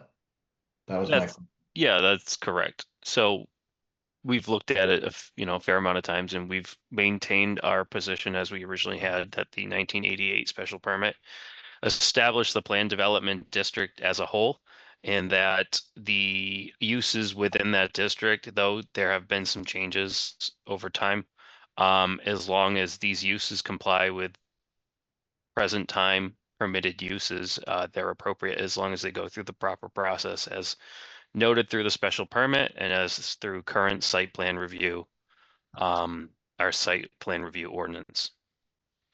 Okay, no, but I guess, we did meet with Mr. Attorney Rollins and we did talk about the special permit. And I believe he did rule it is valid, but as far as applying this to zoning and aquifer and everything else, your office has looked at this and determined it does comply with that. Is that what you're saying? That's correct. And I'm happy to relook it. And if the board has any questions per that 1988 special permit, if they want to relook. I don't know if it's additionally was included as part of this application, but we do still have it under historic info for the hotel site, which has been utilized. That folder has been utilized recently with the landscaping plans that are before the board. So I'm happy to bring it into this application as well. Just moving a couple folders and documents around, but that document is present for public view there. Okay, thank you, Shane. So, Mrs. Neri, do you have a comment? Yes, thank you. Pat Neary, Lakeside Drive. I'm not sure if anyone can answer this question. Over the years, we've been concerned about the irrigation wells on the Claremont property because they are not monitored and they are drawing on the aquifer and the groundwater, and that affects the streams that flow into the lake. So I'm wondering how we can accomplish getting them monitored. What steps need to be taken so that Claremont puts in monitors on their wells? I think, Mr. O'Brien, that's probably a question for Concom or the Water Department. Is that correct? Correct. I know that DP doesn't regulate private wells, but yeah, I would leave it up to DPW to answer that. DPW would be the ones to. Or Steve Solari has his hand up. Private wells are done through the Board of Health. Board of Health, right? Yeah, we don't monitor private wells for irrigation. Not required. So apparently there is no clear answer tonight. So I guess we'll have to keep searching to see, because they really should be monitored so that we know how much water is being drawn out of the aquifer and the streams. Okay. Well, I just make one comment. Most wells for drainage go down about 350 to 400 feet in the ground. Okay. So, for most of the irrigation, very deep, and they're basically down into lower water areas. They don't really have any access to lakes, rivers, anything. No, it's just groundwater, Mr. Solari, but thank you very much. Yep. Okay. Mrs. Baptista? You're on mute. Okay, thank you, Jean G. Batista, 260 Lakeside Drive. Once again, I want to make a couple points because we've gone back and forth in the meeting versus just commenting. And the comment that I have, and that's one thing that's been extremely frustrating for the public, is we seem to be allowing the use of this extremely old special permit when it's convenient, and then we switch to the current regulations when it's convenient for the developer there as well, without looking at the other side. So what I mean by that is, Barry was just saying, hey, maybe we don't need the 1988 special permit. Maybe we don't need to do this 24-hour thing. However, the special permit is what grants Claremont 100,000 gallons per day in its agreement. And I can see why Claremont would want to keep the special permit active, given that that is a fact, especially with the current water crisis in Bridgewater. So, on the other hand, our most recent documentation changed the fact that the whole town, that a hospital was not allowed under that permit. And now in that district, it is allowed. So the thing that gets confusing for the public is, which one are we relying on? Are we relying on the past? Are we relying on the present? Are we holding the developer to what's in these documents in the past? Are we holding them to what's in the present? Or are we just making it so that whichever one happens to be the most convenient for what they need, basically we're going to rely on that one? And that is how it appears to us, because, it should be one or the other. It should not be both. And right now it seems to be both as it relates to what works the best for the developer. And so, that's the point and the point that the public is trying to make here is that things in this many years have changed. The needs of Bridgewater have changed dramatically. The strain on public services is dramatic. The cost to get rid of that strain on public services is dramatic. Our water crisis is very severe. Otherwise, we wouldn't have trucks going around to see who's watering their lawn, and finding them if they do. So we need to understand what that crisis is. And we need to understand how much water we actually have left to give anyone. And right now, I and other residents, we're worried when we hear that they're using the old well and that it's contaminated and that we should expect brown water because they've run out of water. So why are we doing this when we don't understand how much water we even have left? We really need to get a handle on these things, and we really need to choose to go one way or the other when it comes to this documentation. You shouldn't be able to have it both ways. And right now they have it both ways. So that's really frustrating to the public. And that's what I wanted to say. And I've noticed that Paul has had his hand up for quite some time. So I just want to point out he has his hand up, and I hope he gets a chance to speak. Thank you. Oh, I apologize. Paul, is this regards to the Claremont project? Paul, you're on mute. Yep. And you say It's, your full name and address for the record, please. Paul Lyson, 600 Plymouth Street. Do you have anything in regards to this project, Paul? Are we talking about the project at 593, or are we just talking about in general like everybody else? We're talking lake. We have a project in front of us called Zero Lake Shore Center for a hospital with site plan review and special permit. Is your comment pertaining to that? Not really. I'm not very known for looking at bigger projects that are going on in the town. Probably Sure, should. So but that item, after the public hearings close and this potentially gets continued to another meeting, the next project is continued, and then 593 Plymouth Street, which is the project you're here for, will be presented. So sorry, this is the hospital. Would you like to make a comment on this or not? Me?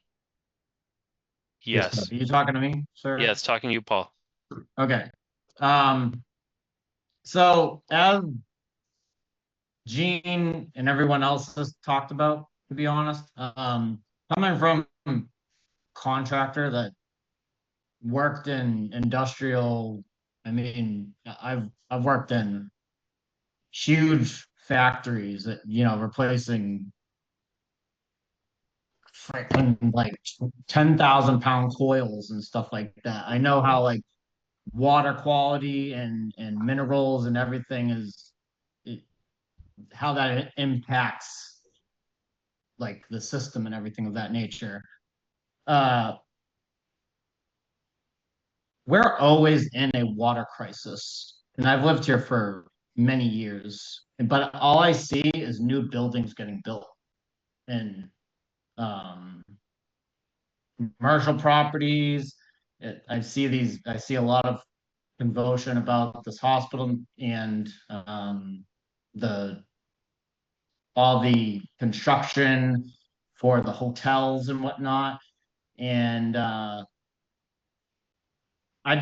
talk to a lot of the older generations because I don't really like people my age, to be honest.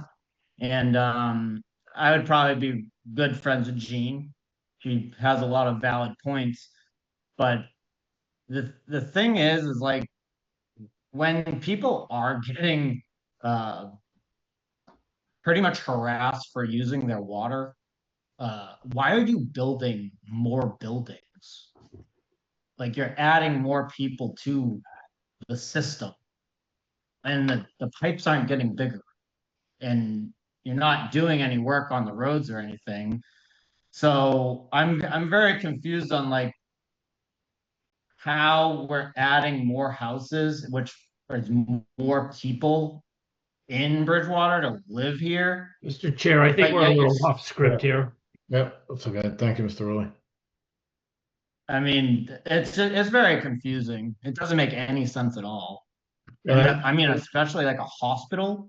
Like, so so to address your concerns and some of the other concerns that were raised tonight, and I don't know if everybody saw this, but Mr. Tanzi did write up a 15-page document. And one of the requirements for the applicant and other applicants that'll be before us tonight is that before we go any further, they do a water impact statement and complete the necessary forms with the town so that the town can evaluate the water connections and approve or disapprove those. So that is in there. And hopefully Shane, if this document's not available, can we make sure that Mr. Tanzi's review gets posted, because there are a lot of the same points that the public made this evening, as well as Paul, I didn't get your last name, and I apologize. Just license in regards to the water. So, Mr. Driscoll, I just want to note that Mr. Cremens has had his hand up for the last half hour. Probably should be heard. Correct, but I'm having public comment, and then we'll go back to the applicant and the board. Thank you, Mr. Rowley. Is there any other public comment?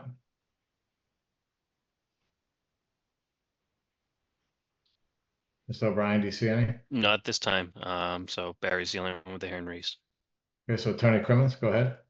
Thank you, Mr. Chairman. I'll be brief. I just want to clarify a couple of issues that came up, and I appreciate Ms. DiBattista pointing out the comment that I made, and I do not want to leave anyone with the impression that I was suggesting that the 1988 special permit is no longer in effect. It certainly is in effect, and I share Mr. O'Brien's conclusion that it was exercised in the proper manner. All I was suggesting was if that permit were not in effect, we would not need to modify the hours of operation. But as I said, I believe that special permit is in effect and has been properly exercised. Ms. Morrissey mentioned something which she said, I said something about 600 gallons. I'm not sure what she was referring to, but the proposed usage for the Encompass Hospital is 4,800 gallons per day, and for the overall development, including Encompass and the Hilton Garden Inn, would be a total of 68,706 gallons per day. And I can provide, and I will provide tomorrow to the board through the town planner, extensive water consumption figures that we have that were provided to us. I apologize, I did not provide them to the board prior to tonight's meeting. That's on me. So, but I will get those. I will get those to Shane tomorrow. And then, lastly, I hope. Barry, can you just clarify? Is this historic information on water consumption from other Encompass properties? I'll have to double check that, Bob. You don't have any history of what your usage is here. I mean, right. You're saying they're similarly sized buildings. wherever they are, then that's just a qualifier. Right, right, exactly. The numbers for the existing buildings within the park are obviously based on their actual usage figures. And on the question of the aquifer protection overlay district, there's two aspects to that question. One is whether we're in the zone, and I don't dispute that. The other aspect of the bylaw is, as was mentioned by the chair, is there are certain uses that are prohibited, and then there are certain uses that would require a special permit. They basically establish, for lack of a better term, what would be performance standards, putting aside the prohibited uses, of course. The uses that would, if applicable, require a special permit are based on exceeding certain amounts. And we will honor Mr. O'Brien's request that we establish how we are in compliance with the Aquifer Protection Overlay District. But the last point on that, as well as any other zoning issues, both the interpretation and the enforcement of the zoning bylaw or zoning ordinance, I apologize, rests first and foremost with the zoning enforcement officer. He makes the determination whether or not a particular ordinance applies to a particular use, and therefore whether or not either a use is prohibited, whether a use requires a special permit, or whether a use is allowed. I mentioned previously on the basic question of whether or not the hospital is an allowed use in the planned development district. It's clearly stated in the ordinance that it is, and but not to take that for granted and not to rely on my interpretation, we requested and obtained a letter from Mr. Soleri early on in this process to confirm that, because obviously my client did not want to go forward with an application for site plan approval if we had not established that the use was allowed. So I would just remind folks, I know the planning board members are aware of this, but I'm not sure if all members of the public will necessarily be aware of the fact that it's the zoning enforcement officer who makes the determination about the applicability and enforcement of the zoning ordinance. And with that, Mr. Chairman, when the time is appropriate, I would be requesting a continuance of tonight's public hearing. Yeah, and I'll go back to the board just to see if there's any other board comments or questions at this point. Nope, sorry, Brian. Can I? Back to the board. So, Mrs. Morrissey, right now I'm asking for the board. We can go back to public comment for a minute, or we can continue it. Is there any other board questions for the applicant at this point? Not at this time, Mr. Chairman. Likewise, there's a lot to go over here. All right, Mrs. Morrissey, do you have something to say that you haven't said already? Something new to add? You're muted, Mrs. Morrissey. That's fine. Yep. Where I got the number 60, Attorney Crimmins, was that number 4,800 divided by 80 beds, 60 gallons per day per bed. So when I asked if it's all inclusive, does that include staff? Does it include like the operations of the facility? So that seems, that 4,800 per day seems still like a very low number based on the Environmental Protection Agency's number of other hospitals. And the industry standard or the benchmark is even higher than that, something like, I don't want to even say a number, So, but it's so much Mr. higher. Morrissey, one of the things we are asking them to submit a water impact statement. Yes, right. So Yeah, we can all debate how many gallons the That's hospital right. is going to use. It's going to be up to the water department and their consultants to work with the applicant. But they do calculate it not only on per bed, but it's on staff. And then I just want to make sure that number is accurate to the actual functioning per day. Like it's a full number. There's a whole page in the review asking for that water impact statement. So. Wonderful. Thank you. I appreciate that. All right, if there's no other board comments, do we want to continue this? So we have upcoming meetings October 15th and November 5th, Mr. Chair. So Attorney Crimmins, you and the design team have to connect with Mr. Tansey for test bits and possible redesign of some of the stuff based on the comments, it seems. So is there a preferred date, or how quickly do you guys think you can turn this around?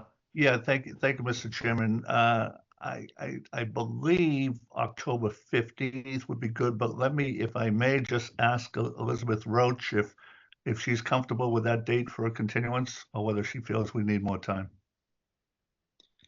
In terms of reviewing or responding to the engineering comments, I think that would provide sufficient time. We do need to further investigate how long the water impact study will take. So that's the only component that I don't have full confidence would be able to be discussed on the 15th. Hopefully we would have at least preliminary information to share, but it's just a little too soon to tell given that we got the comment yesterday.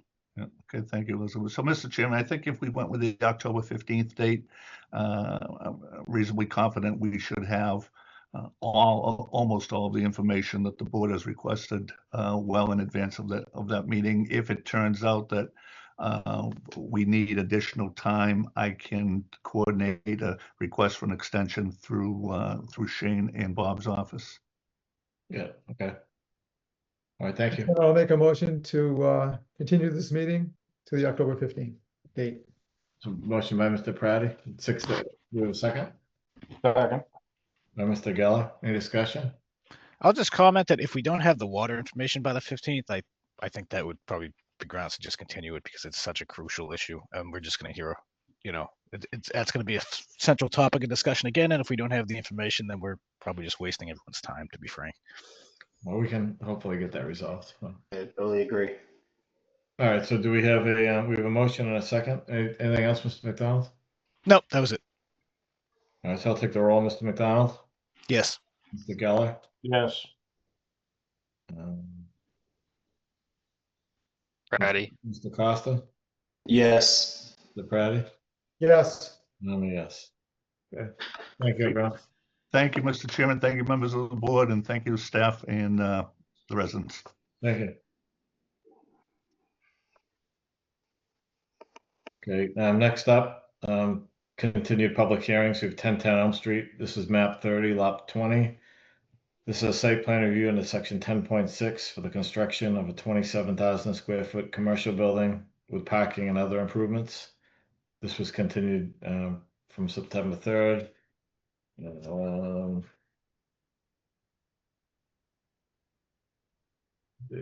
on.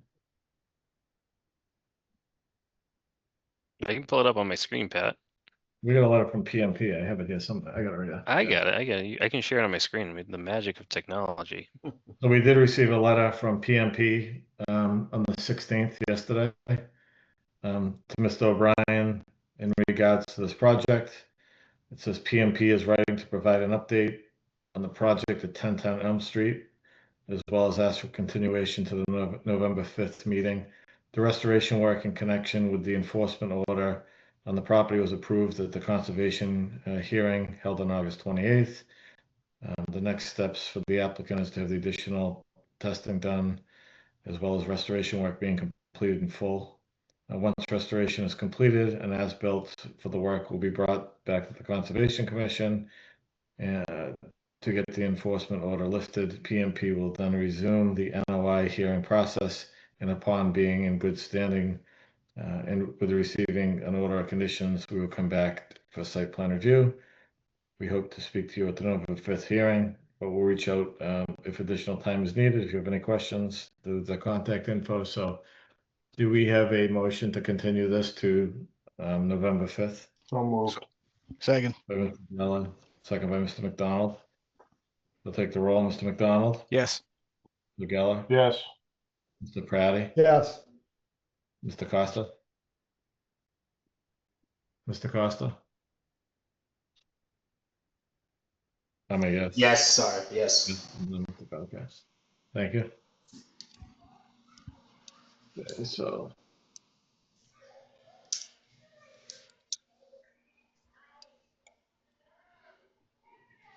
You want me to pull up the legal ad, Pat?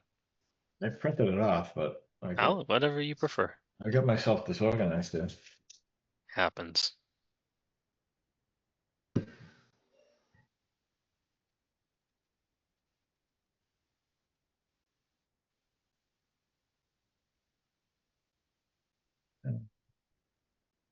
You want to pull it up? You might be able to pull it up. Sure, and just to reiterate something that I said at the last meeting. So originally this was noticed incorrectly. It ran in the enterprise for 1 week with the expectation that a September 3rd date would be held. It had incorrect information on it. It stated it was 593 Pleasant Street instead of Plymouth Street. So we ran the ad. We resent letters to butters as part of this process, just notifying them of the issue. But Mr. Chair, I can provide the legal ad as presented for you to read. All right, so going to item 5, we have a definitive subdivision, so a new public hearing. This is 593 Plymouth Street. This is a Barty Investment Group LLC. This is a proposed subdivision named titled Revolution Road with 6 buildable lots and drainage lots on 5.9 acres of land per the Bridgewater subdivision rules and regulations. So we did notice this in the I believe Brockton Enterprise, Shane, is that correct, on 9/3 and 9/10? I don't know any other newspapers around.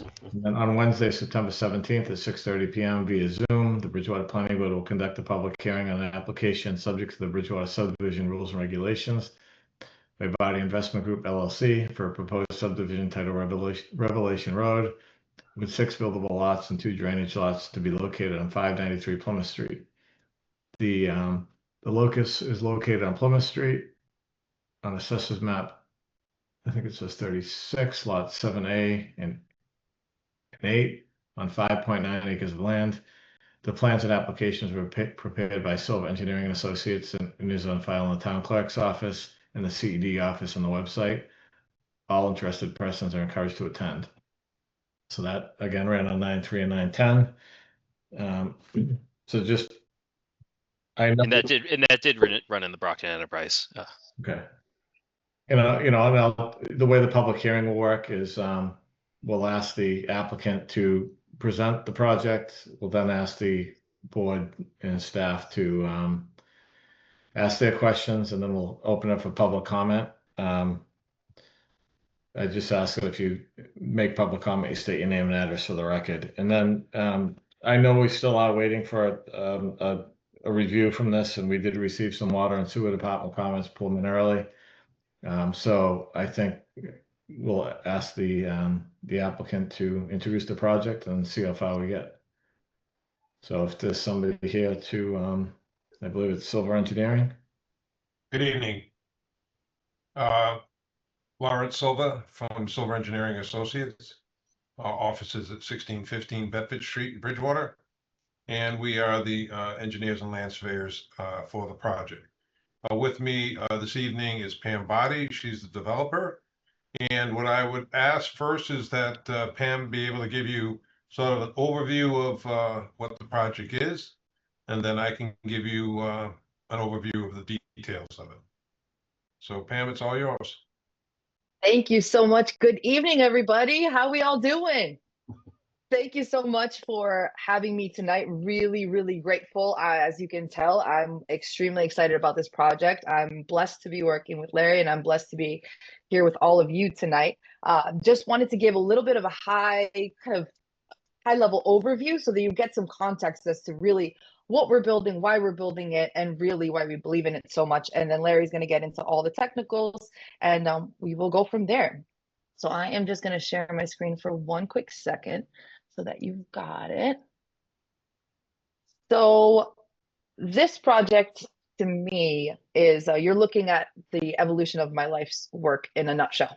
This project means more to me than just a project. It's really the definition of the new standard of living in my perspective as a developer. To give you a little bit of backdrop on me. So I came to the US when I was 5 years old. I started working in small business at my family's restaurant in Boston when I was 10.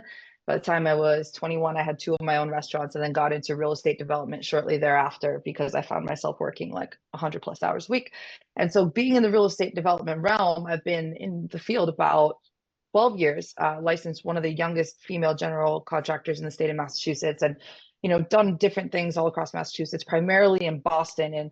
And really this project right here, like I said, it's the evolution of my soul's work, if you will. It's the beginning of something extraordinary. And this project in particular, White Heather Farm, WH Farm at 593 Plymouth Street, is the first peak performance community in the nation. And so what that means and what we're developing here, it's not just development. We're looking at 3 different pillars as to doing what we do. And a lot of people ask me, they're like, Pam, well, so what is a peak performance community in your perspective?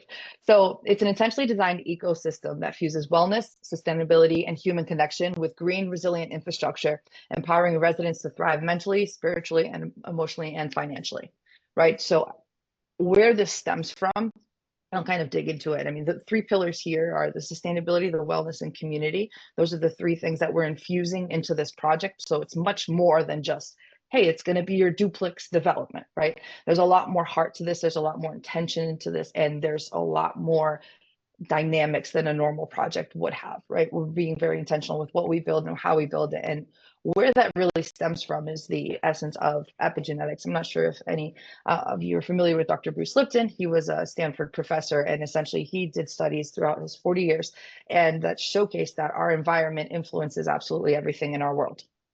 It influences everything.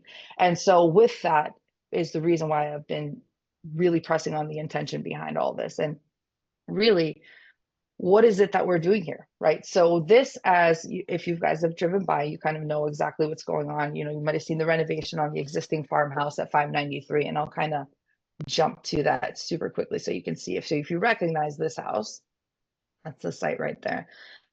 This was my professor's house, Professor Warren Dolan. He was my professor at Stonehill. So my educational background is from Stonehill, Babson College, and Harvard Business School. And while I was at Stonehill, ironically, Professor Dolan was, I still call him professor to this day, all these years later, was the one professor that really changed my life. And when I went back to Stonehill to receive an award, an alumni, I said to him in my acceptance speech, I said, my goal next is to build sustainable and intentional community, and I'm looking for farms that I want to reactivate. I want to create a community. I want to build something deeper. And immediately he told me that his home was for sale. That was right here on White Heather Farm. So there's a lot more depth to this project. To kind of give you guys and I know I'm jumping back and forth on the slides here, it's because of giving you an idea of what is going on in all 3 of these pillars in this project. And again, like I said, Larry's going to dive into the site plan and all of that. But the idea here is sustainability, and not just the actual building construction, but we're talking about the energy infrastructure that goes along with it. We're talking about a food system, a fully resilient community that can thrive on its own. I've heard a lot of concerns about water and different things here.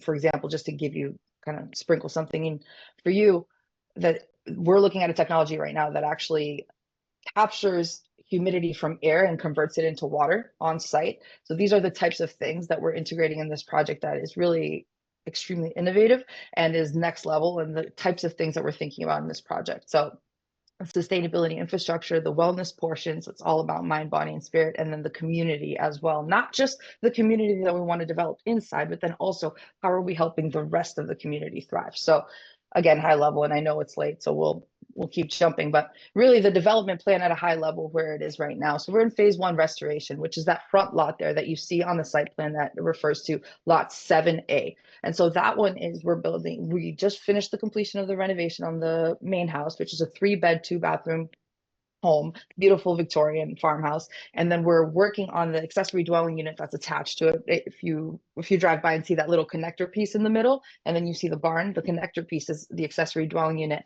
And then the barn as well is under construction so that we can utilize that for various different things and hopefully recreationally. So that's phase 1, and that's probably about 60 days from full completion. And that's lot 7A that you see in the plan. And then phase 2 is what we're hoping to introduce here through these remaining 6 lots here, which is a duplex on each lot. And these would all be townhouses, essentially.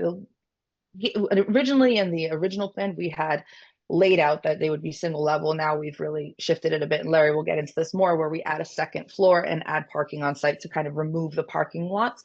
there. So there's been some updates which I'll let Larry get into, but really this is the flow of where where we hope to go. And then the third layer is the green infrastructure and community piece. And again, when you're talking green infrastructure, what does that mean? Like permeable walkways, EV charging stations, communal green spaces, reactivation of the farm. So we've had this technology that essentially in one unit, which is about 40 by 8, you get enough produce that would be typically produced on 10 acres of farmland. Like all of this stuff is extremely innovative and next level, like I said. And I'm going super fast because I know everyone is super tired.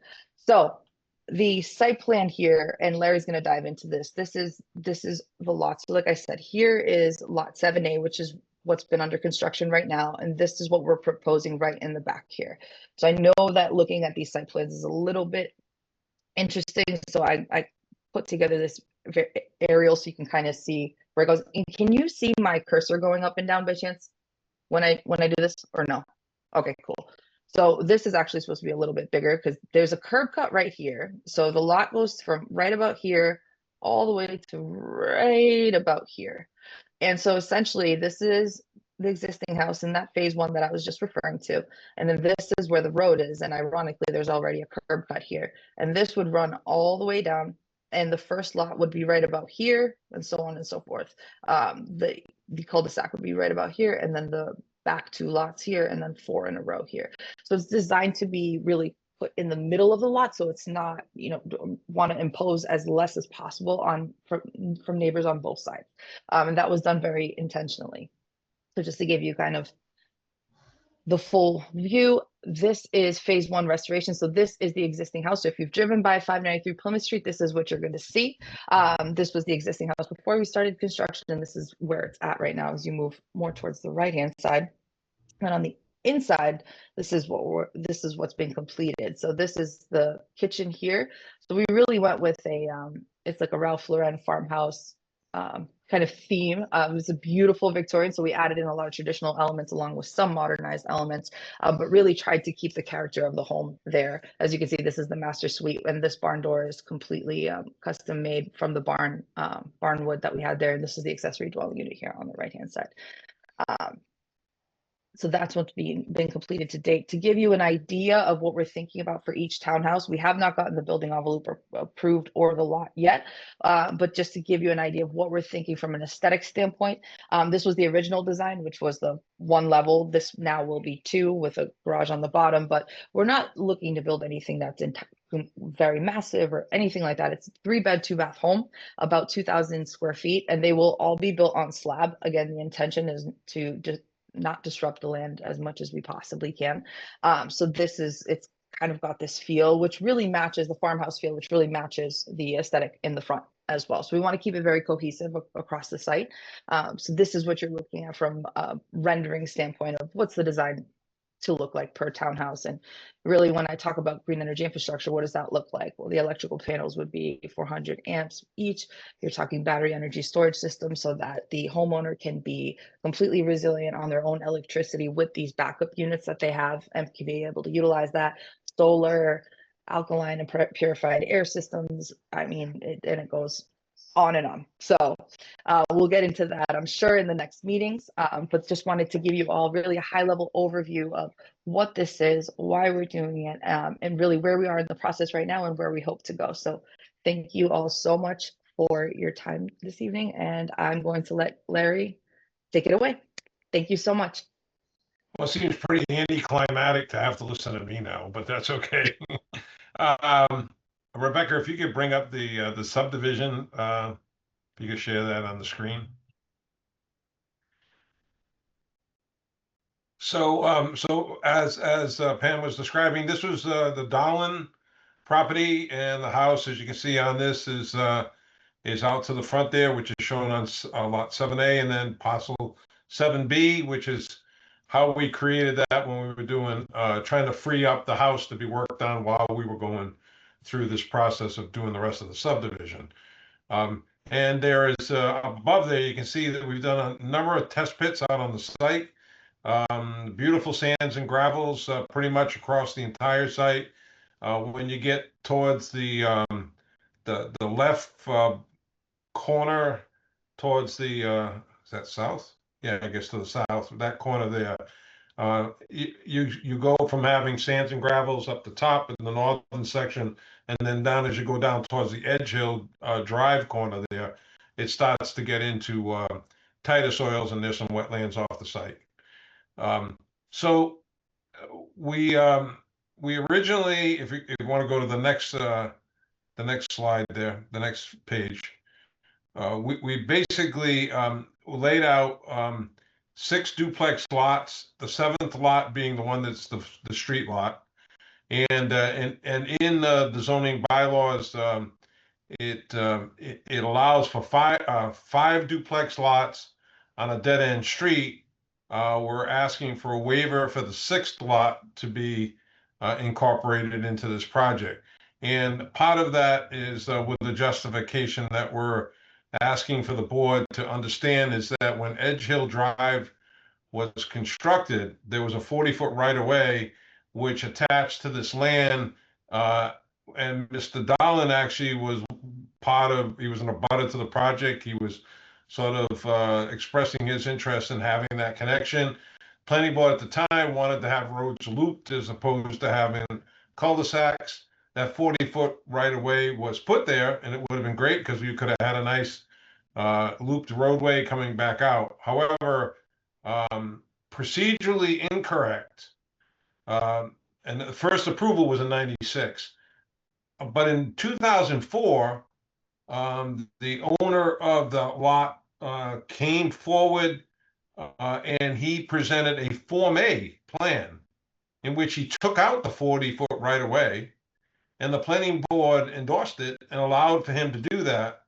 And procedurally, that's incorrect because it should have been the subject of a subdivision modification if he was going to do that, and it would have allowed for public input and so forth. It did not. They just took it away. So hence, because that happened, we're sort of stuck in a cul-de-sac side by side to another cul-de-sac without having that connection, which would have been nice to have. But I bring that up because that's part of the reason why we're asking the planning board to allow a waiver to allow for the 6th duplex lot on this property, which is one beyond the 5 that's allowed on a dead-end street. We have a drainage lot that is to the rear of the property, which is shown there. And each one of these lots are sized over 20,000 square feet so that they meet the threshold for a duplex, which will require a special permit for each one of them as they're being developed. We probably will bring them all in at one time as you know, for economy, we'll probably bring them all in so that they can all be heard at the same time. But that would be after the subdivision is established. If we can go to the next one, when we were doing the initial engineering on the project, Pam met with water and sewer folks because I told her that she should. She got indications that there wasn't going to be a problem with water nor sewer in order to serve the project. We kind of designed it that way. And then later, more recently, we have been informed that in no way are they going to allow for sewer to connect in for this project. So that's kind of like how we got to where we are. The way that this site works is that from Plymouth Street, the grade rises up, and that somewhere about midpoint in the, not even midpoint, it comes in about a third of the way to the high point, and then it starts to slope off to the back. And so we've designed it so that there is some control of drainage for the first section of the roadway in infiltration beds that you can see that are adjacent to the roadway where Rebecca is showing it. And then the remaining portion of the drainage for the roadway would be captured and conveyed to the rear of the site where drainage basin would be there to handle the flow in that direction. So that's kind of where we're heading with this. There's nothing really out of the ordinary in terms of how the lot's laid out. It's a one-sided subdivision. I would say to you that there is an existing house lot adjacent to those where the infiltration beds are on Plymouth Street. Behind that, the remaining land that's adjacent to this is owned by the Bridgewater State University Foundation. And they basically control a large piece of land that includes where Great Hill Drive comes in from Plymouth Street. So as you can see, that's how we've laid it out. The initial attempt in, as Pam alluded to, was that she had indicated duplexes that would be like side by side. As you can see, they occupy a lot of area, and in order to meet needs for parking and walkways and everything, it became a little bit too much for the site because it occupied a lot of the area, and now knowing that we have to do septic systems in order to make this work, what we've done is gone to an alternative design, which you can see here. This is the layout for the two-story duplexes, much cleaner kind of way of dealing with each one of the sites. That frees up room behind each one of them for septic systems in these very deep sands and gravels.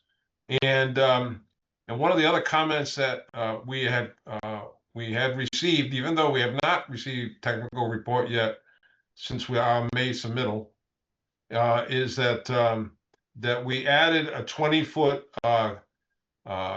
access, frontage and access to the drainage lot to the rear, so that we would meet that requirement of having that connection there. It makes lot 5 a little bit harder to actually work with, but not so bad. I mean, we can make it all work. And so this is kind of the part of the revision that you will see when we address whatever other comments that may come forward when we receive the review. But long and short of it is that it's not a complicated subdivision project, but it's a pretty exciting one. I mean, Pam has a great vision for it and how it will function and how it'll be managed, and I think it would be a great asset for the town. So with that, I'd answer whatever questions that the board may have.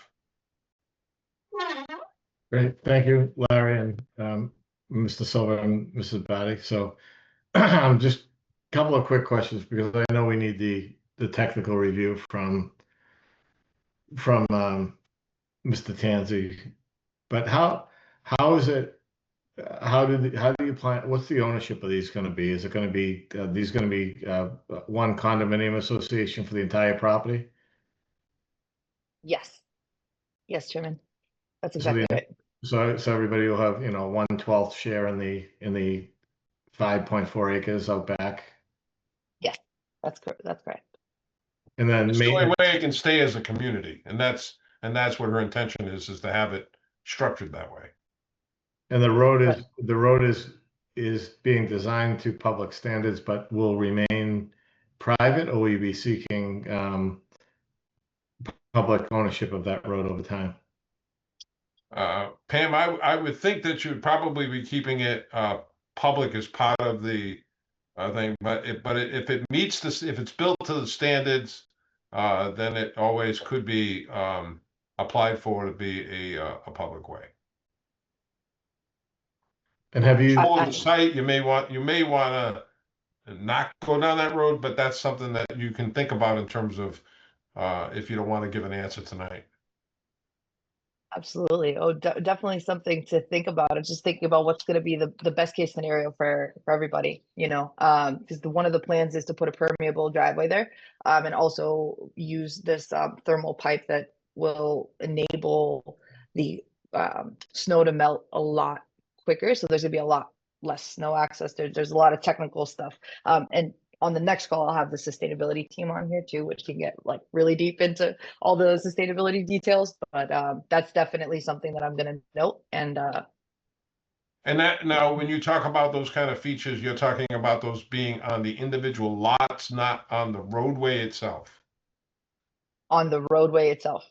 On the If roadway you're itself. proposing those on the roadway itself, that's going to tip the scales to being something that would be a public, a private roadway, not a public roadway. Got it. All right, so definitely. we can go through some of that later.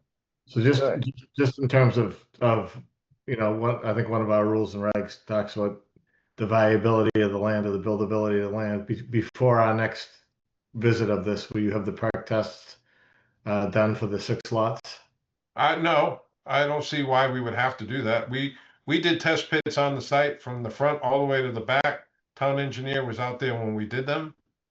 And we demonstrated how nice sands and gravels there are going across the site. So you already have. Completing perk tests for the individual duplexes would be done at some point in time, but I don't think it's necessary for that to be part of the subdivision process. It would be maybe before the special permits are granted on each duplex, but not just for the subdivision. Okay. I mean, I've done subdivisions where we've done the entire subdivision and there were no perk tests done. The extension of Strathmore Bridgewater, which is in East Bridgewater, was done without a single perk test being done on a subdivision of this size. But what you said earlier was Mr. Tanzi has already witnessed a number of test pits. He was out there when we were digging the test pits along the drainage in the front and all the way down the road to the drainage in the back. Okay. And the test logs are on the plan. We should have noted that he was there. We will make that on the revision just to clarify it so that the record will show that he was there when we did it. So in the revisions, you'll have, I think one of the comments early on from DPW was that you need to submit a water impact statement right away. Yeah, a request has been submitted.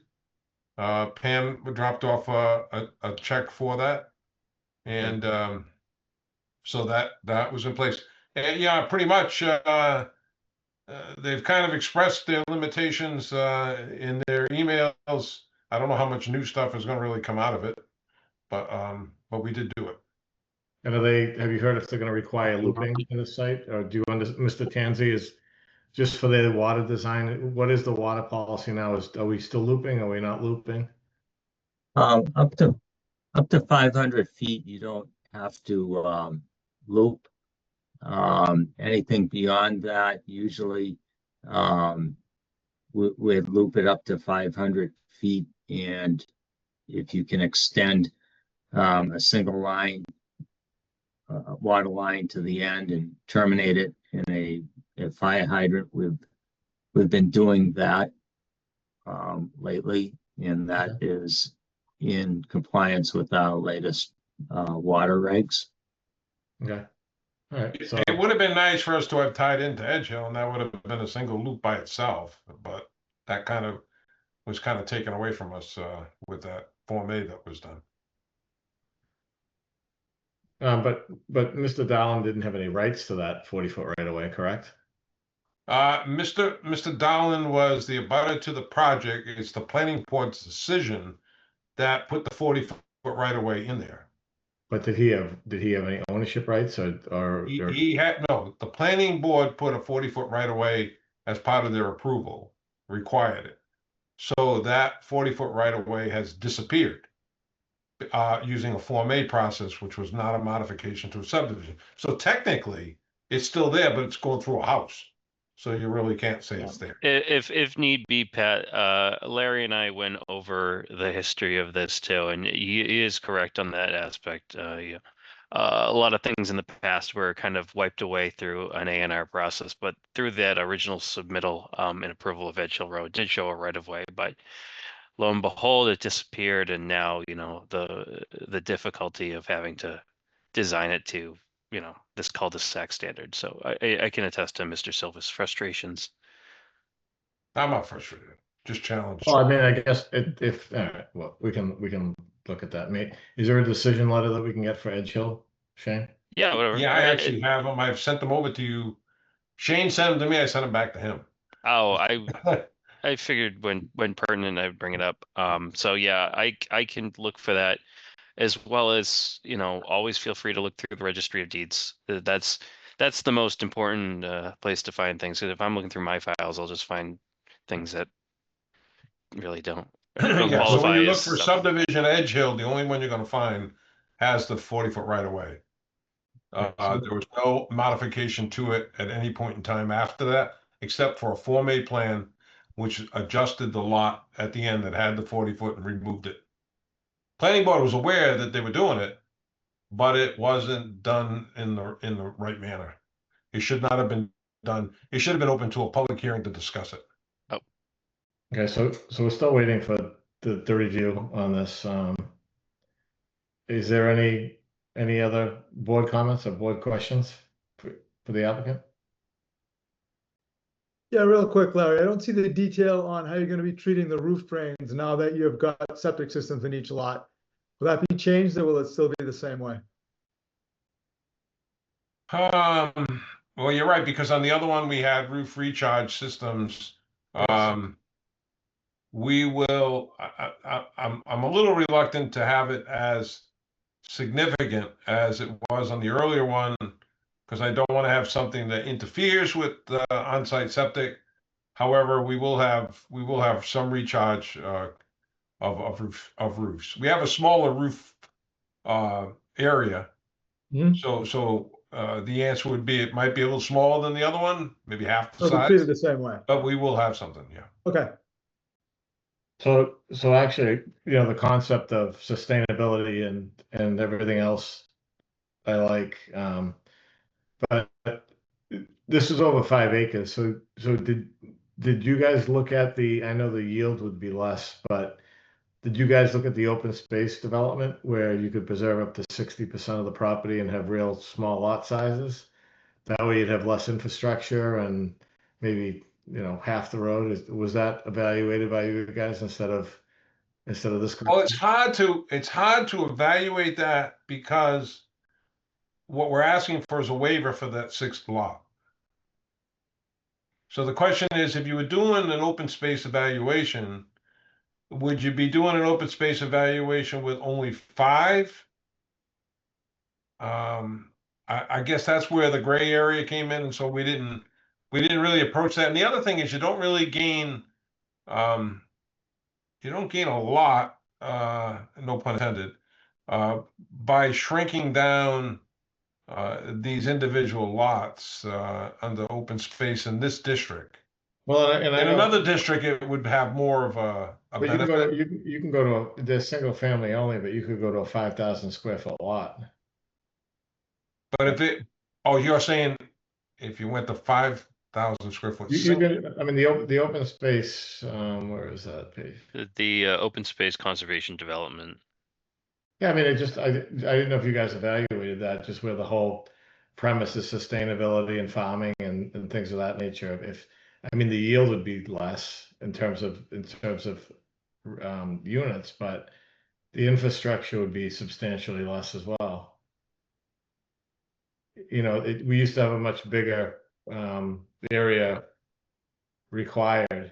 Now I think it's 5. I'm looking for right now 5 acres, right? It is 5 acres, yes. So I didn't know if that. Well, I think that we were concerned about having fewer units.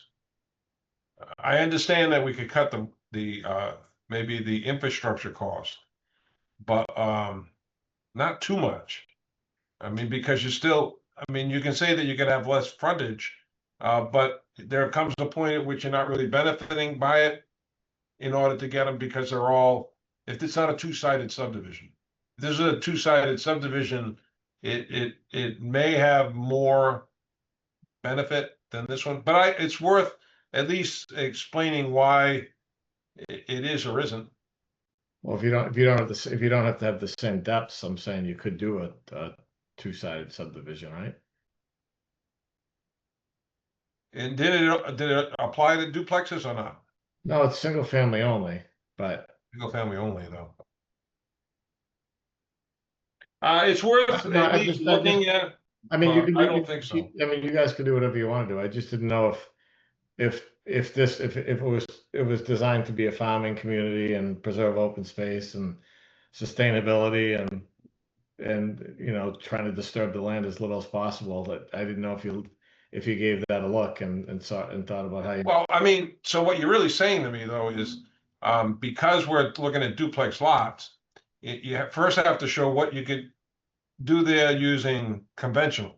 Yeah, you could probably, Right. So you're only- not gonna, these duplex lots are really not gonna shrink much in order to get what you would have in your base plan. So your base And plan is not gonna get you a bigger yield. and I don't want to get into the debate on it. I don't know if you guys looked at it or it would be. You're gonna end up with five houses or 6 houses at most. Okay. All right. So that's kind of why we went in this direction, but I will sort of show why it's not inviting to go the other direction. All right. So it tends to be more advantageous if you're in a residential AB district. Like I've done a number of those in those kind of districts. All right. I know Mr. Pratty had some questions. Mr. Pratty, you have anything else or any other board members? As of right now, no, but I will look at it as the days and weeks go by. Okay. Any other board members at this point? Nothing for me at this time. Mr. Chairman, I would point out that Pam has reached out to neighbors as well, and including the direct neighbors to the right of that infiltration area that we have coming in on that road there. So unfortunately, they're not able to be on the meeting tonight because they can't do Zoom. But we did get some correspondence from somebody from 573 Plymouth Street. So okay. Oh, you did get some correspondence. Good. Just for you. And we're gonna make sure that they get copies of this updated alternative. Yeah, I mean, so I think it's you know, I think it's important to design this anticipating septic systems, and you get the water impact going as soon as possible, and we get the comments from Mr. Tanzi. So are there any public comments at this point? I know there's a lot of review to happen still, and we're waiting for the report, but any initial public comments at this point? I think I want to be respectful for Mr. Paul L. If you have any comments, you've been waiting a long time. Oh, Paul, you're good? Yeah, I mean, out of all honesty, the things that I would go over would take quite a bit of time. So I don't want to really keep anyone here Well, very late. That's why we're here. If you also want to summarize your comments, and you can also provide the planning board letters as well too, or an email with all those comments as well. But you know, if you have a fair amount of comments to address, you're welcome to say them. And we're also waiting for a technical review, so things may change with layouts and design as things go forward. So, but you're free to make any comments now.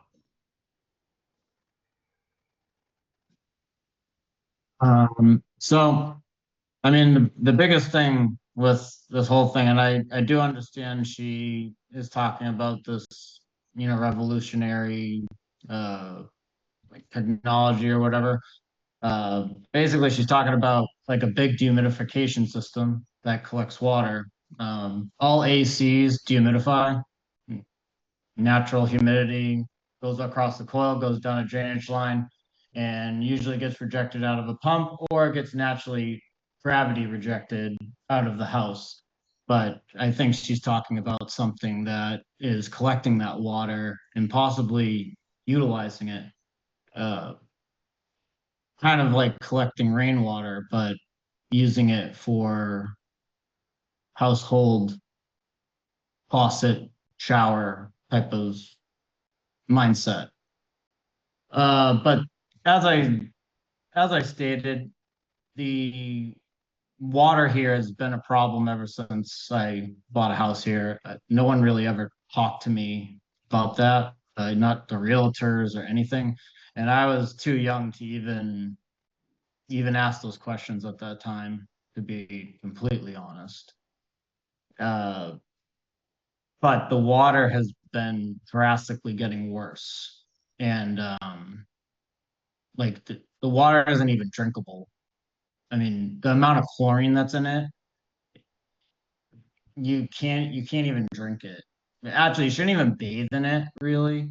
The chlorine content is past regulation. So it's legally not even like viable to use, really. I mean, this is what I'm talking about. Like, you guys have all these projects going on and all this stuff, but we've always been in a drought. Like, we're always under a a ban.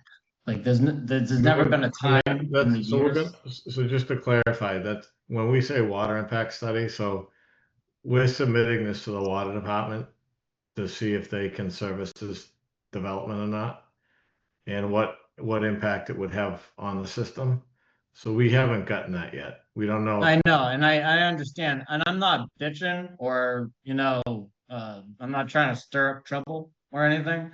I don't normally do this, but if you don't have water, you don't have anything. Like, all life is dumb if you don't have water.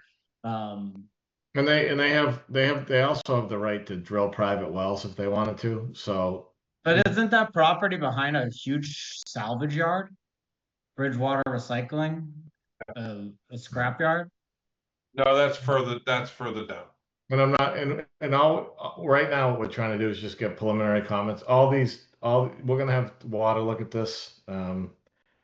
Water already came back and said. I mean, this is just a little thing, and I'm sorry to even talk over you, sir. And I hope to get to know all of you, because I'm just a rather busy person, to be honest. I don't usually have time to be on Zooms and stuff of that nature. But like, if you go to the dump, the Bridgewater dump, they just got shut down for putting pallets on the ground there, because the EPA said that the chemicals are leaching off of the pallets and draining into the ground, affecting the wetlands. But you have a salvage yard right there.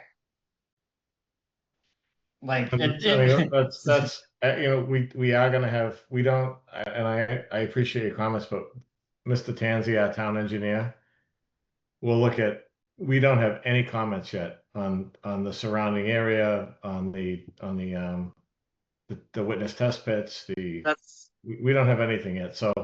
Yeah, I understand what you're saying. It's just, I have a lot of knowledge on mechanical things, and how things leach, and what the water system's made out of, the metals that it's made out of, and the things that are in the water. Like, everyone looks at water like it's this clear, drinkable, right out of the tap. It's not.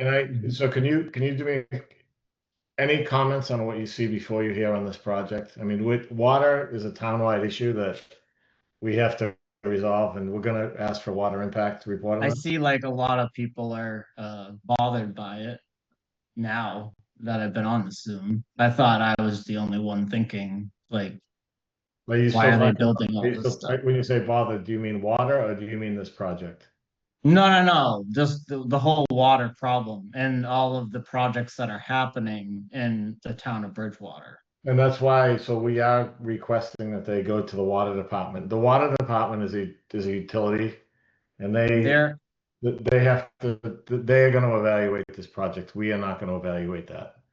Okay, yeah, I understand. And but even the problem is like, even though you have a water problem, the water that you guys even have is bad. Like, it's filled with chlorine and fluoride. So again, why don't we, any comments you have regarding the water or any, please send them to the water department, the DPW. Mr. Tanzi's on. We have no control or authority over the water department. And they have to demonstrate to us that they have the ability to connect to water or provide potable wells. So that is going to be evaluated. We have nothing to do with water supply and quality. Yeah, no, I get what you're saying. I'm just stating just a couple facts, and that's why I said I didn't want to really keep you guys here and ramble on about all of this, basically. The best place to talk about policy, whether it be development or water, would be with the town council, because they develop the policy in the town. It's our job, whether we like more development or not. Right now, there's no moratorium. Right now, the council has adopted zoning that allows for it.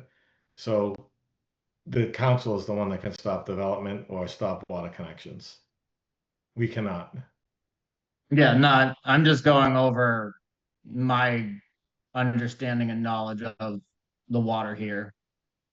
And I've had it tested many times, and it's all just going downhill. It's never getting better. So you're just gonna add more people to this horrible water system and potentially get sick. I mean, that's why you have the blue drop thing, but it's always out of commission or broken, and it's just, yeah, a lot of rambling. But all right, and just please address those concerns to the water department or the council. They have the authority to address them. We don't. Yeah, I understand. I get what you're saying. Yep. Thank you. Thank you. At this time, I don't see any other virtual hands raised. Like previously stated, we did receive a letter that was forwarded along to the board. But at this time, I don't see anyone else with their hands raised. Okay. Any other board comments at this point? Mr. Tanzi, when do you think you will have the review for this done? Do we have it ready for our first meeting or our second meeting in October?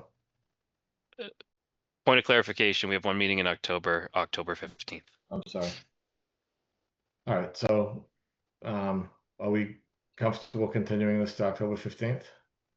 Yes, I am. I do have one question for Larry. Is he going to revise this the subdivision on the alternative plan, going with the septic systems and showing grading, because that will that impacts runoff calculations as well? I'm not gonna do an interim plan. I'm gonna wait till I have all the comments and then make changes. Otherwise, I'm doing two plans and not knowing where the comments are gonna be from one to the other. So I mean, you have to focus on what you have before you. And to the extent of some of the stuff that we're showing here are going to address some of those, then so be it. But I can't. I guess that was my point earlier. Without having septic system designs and grading for each But you lot. never have septic system designs on any subdivision. You have grading. We have grading on each lot. Sure, we do. No, you don't. But you don't have designs that represent what house lots end up being once the perks are done. No, but we have grading. We have grading plans on every lot. But that grading may or may not represent what happens when the perks are done, because sometimes the grade will be different. But my question is, why wouldn't you do the perk test now so you can properly show proper grading? Well, number one, it's not necessary, and number two, it should be related to each one of the duplex lots when they come in for special permits. It's really, that's a function of lot development. That's not a function of creating the subdivision. I don't know. I don't know if I agree with that, but we typically have a grading plan for each. You have a grading plan as it relates to runoff. That's why we show houses, driveways, and so forth, so that the drainage calculations can be more representative of what the pre and the post are going to be. But that doesn't mean that what you're getting for that plan represents how that house lot is going to be developed when it's finally done. It gets close to it, but it's not, it all, you know yourself. I mean, somebody comes in, not in a case like this, we have maybe more knowledge of how these are going to be done. But in most cases on a subdivision, that lot, somebody may choose a different type of house altogether. But you're gonna provide a grading plan for each. Oh, yeah. each lot now. Yeah.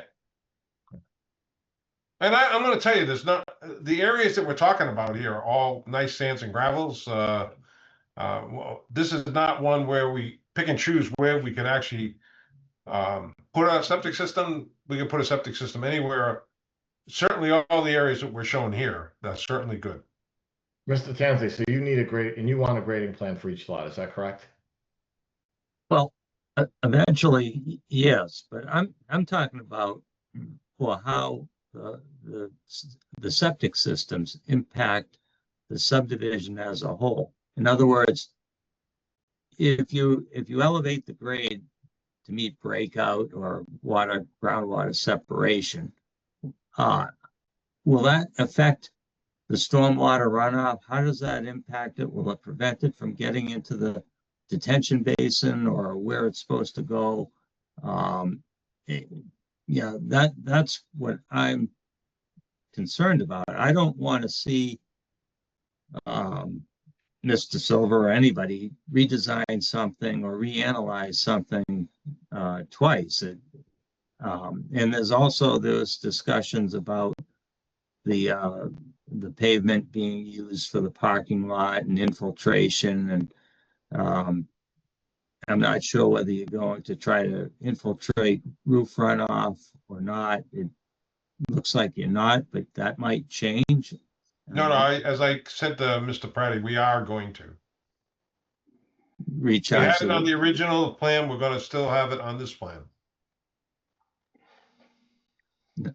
This plan was this, in other words, I guess what I'm saying to you, Craig, is this plan's not at the point for you to be able to evaluate this plan as a finished product. It's an alternative idea. We're looking at the initial submission, and that's what we're reviewing it based on. If we get changes based on our feedback, then it seems that Mr. Silva will be providing it at a future date. So, just to go back, I didn't spend any time on this plan tonight or ask any questions because you showed an alternate plan. What plan are we reviewing? The plan that was provided to the board. This alternative plan was sent to us and showed to us today. Right, but if this is the direction they're going in, why would we waste any time reviewing this plan?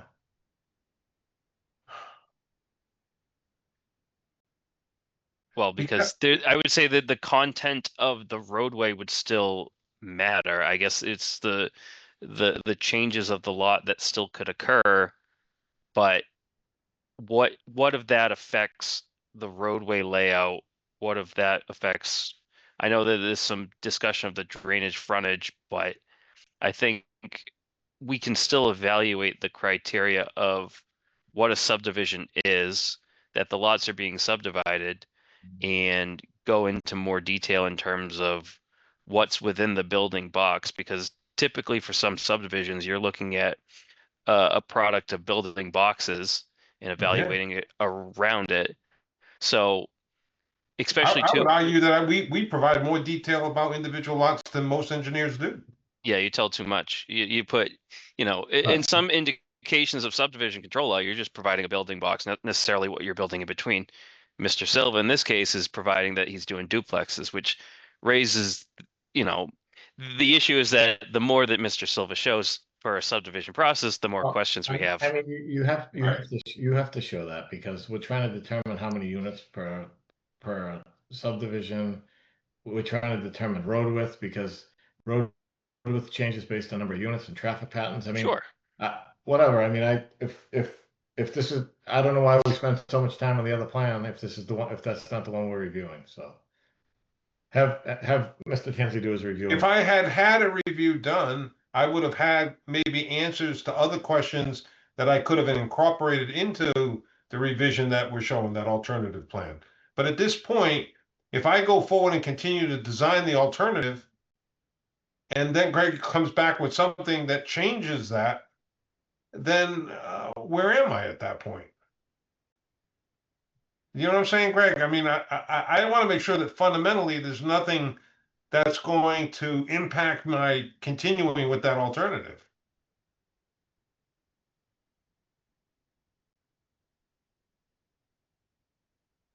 Well, I'll do what you if what you want, but I'm trying to prevent that from happening. So maybe you and I can have a discussion, in a day or so, okay? And we can go over and maybe there's merit to what you're saying, and if we can get to something that's easier for you to actually review, that's going to represent where we are going with this alternative. why don't you have reviewed what you want to build? Because right I now, thought- we reviewed that one sheet that I just gave you, that doesn't have all the other elements on it. I thought in the beginning of the presentation by Ms. Vadi, we talked about this is what we were going to do, but no, we switched and we're doing 2 stories. And yeah, so I didn't base any of my questions on this original plan.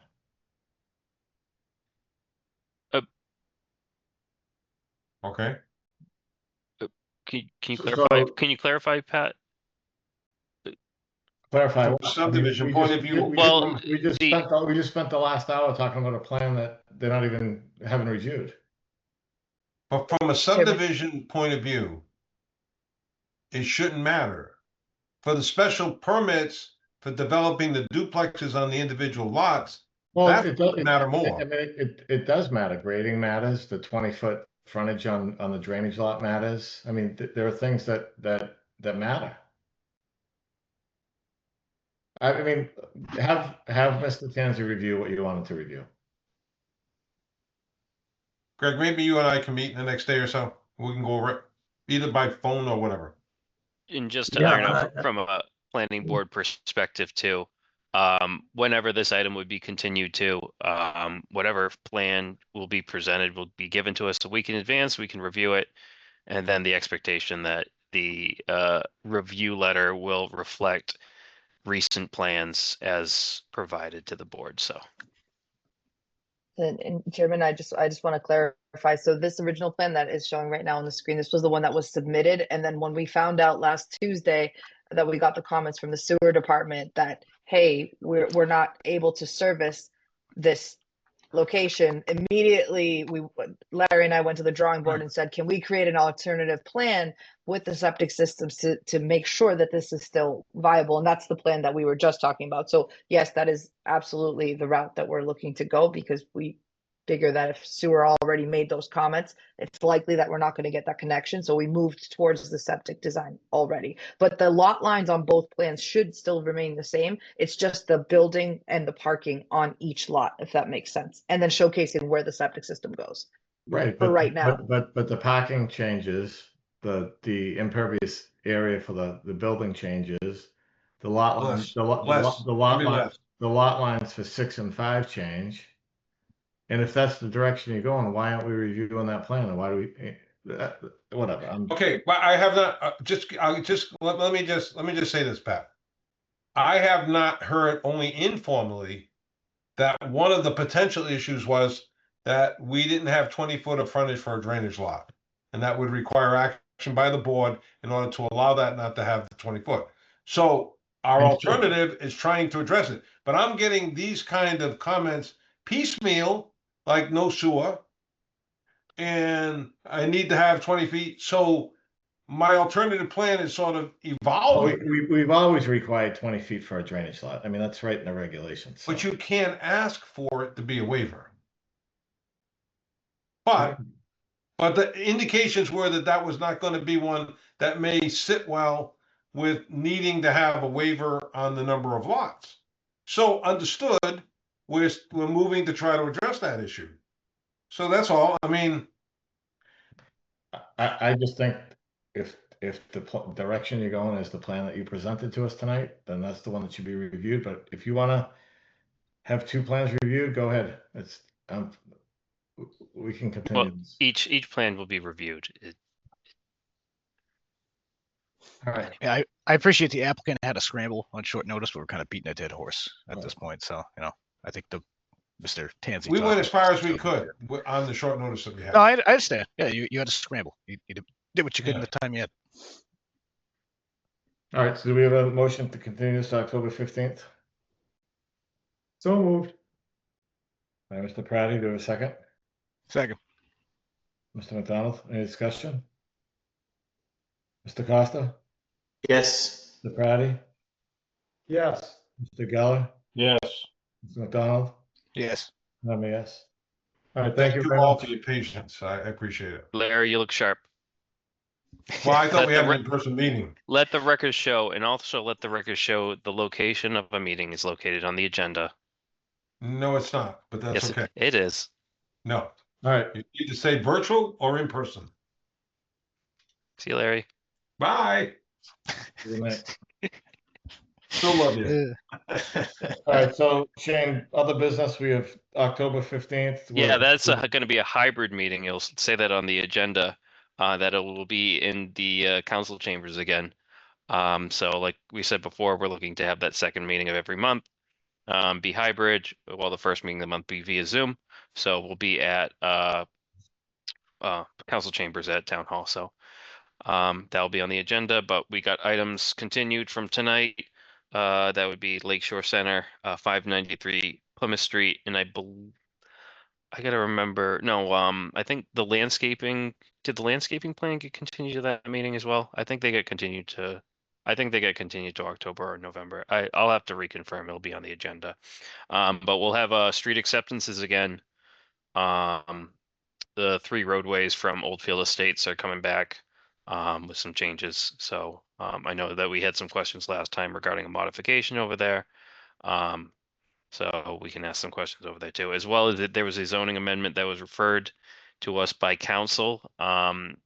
It may be on for the October 15th meeting, but it could also be pushed to, it really comes down to scheduling a meeting with the CED committee, but we can also proceed moving forward, as individually. So I'm gonna reach out to the council clerk and make sure we have a correct date for that, but that should be for either October 15th or the first meeting in November. But I'll send it back to you, Mr. Chair, if you have any committee or board reports. I think we're good.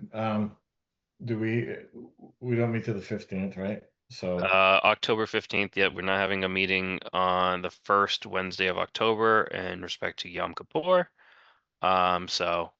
Next meeting will be the 15th. If something comes up that requires a special meeting, I'll be happy to, see if you guys have availability, but we can take a nice break and check out all the plans and all the information provided to us the last couple of weeks. is this development now online? The what now? This development 593. Did you check to see? 593. Oh yes, the folder is now online. So in case of any situations where I don't have it placed on the online folder, I know at this point I have so many folders where I have the planning board packet folder and then the online folders which allow anyone to see anything. Just shoot me a holler. These plans are also available in our office and they're also in the town clerk's office. So we do have physical plans in case anyone comes in. The electronic plans are awesome benefit and a way that we can be transparent in terms of people looking at plans beforehand so people can ask good, solid questions at these meetings. All right. Anything else from the board? Are we going to be in costumes for the October meeting? You can wear whatever you want anytime you do anything. You have to, as long as it's sharply dressed like Larry. I don't know if I get that good. All right, item 7, adjournment. Do we have a motion to adjourn? I have one thing, Pat. Sorry, everyone. I would be amiss to say we have the Route 104 public meeting next Tuesday that we're doing with OCPC. That'll be a hybrid meeting we're having at Town Hall. So please attend. Please share with your friends, family, enemies, people interested in 104 because it just kind of goes right through it. So as well as if you can't physically attend, you can check it out via Zoom. So if you have any questions about attending, feel free to give me a holler. But that's it for me. Nice. Do we motion to adjourn? So moved. Second. Thank you, guys, and listening to me and everything. Thank you. I No problem. appreciate Thank your you for time. thank you for your patience and being here. All right, the motion to adjourn, so we have a motion by who? Tom, and then I second. Michael and Tom. Michael. Motion by Mr. McDonald, second by Mr. Praddy. Any discussion?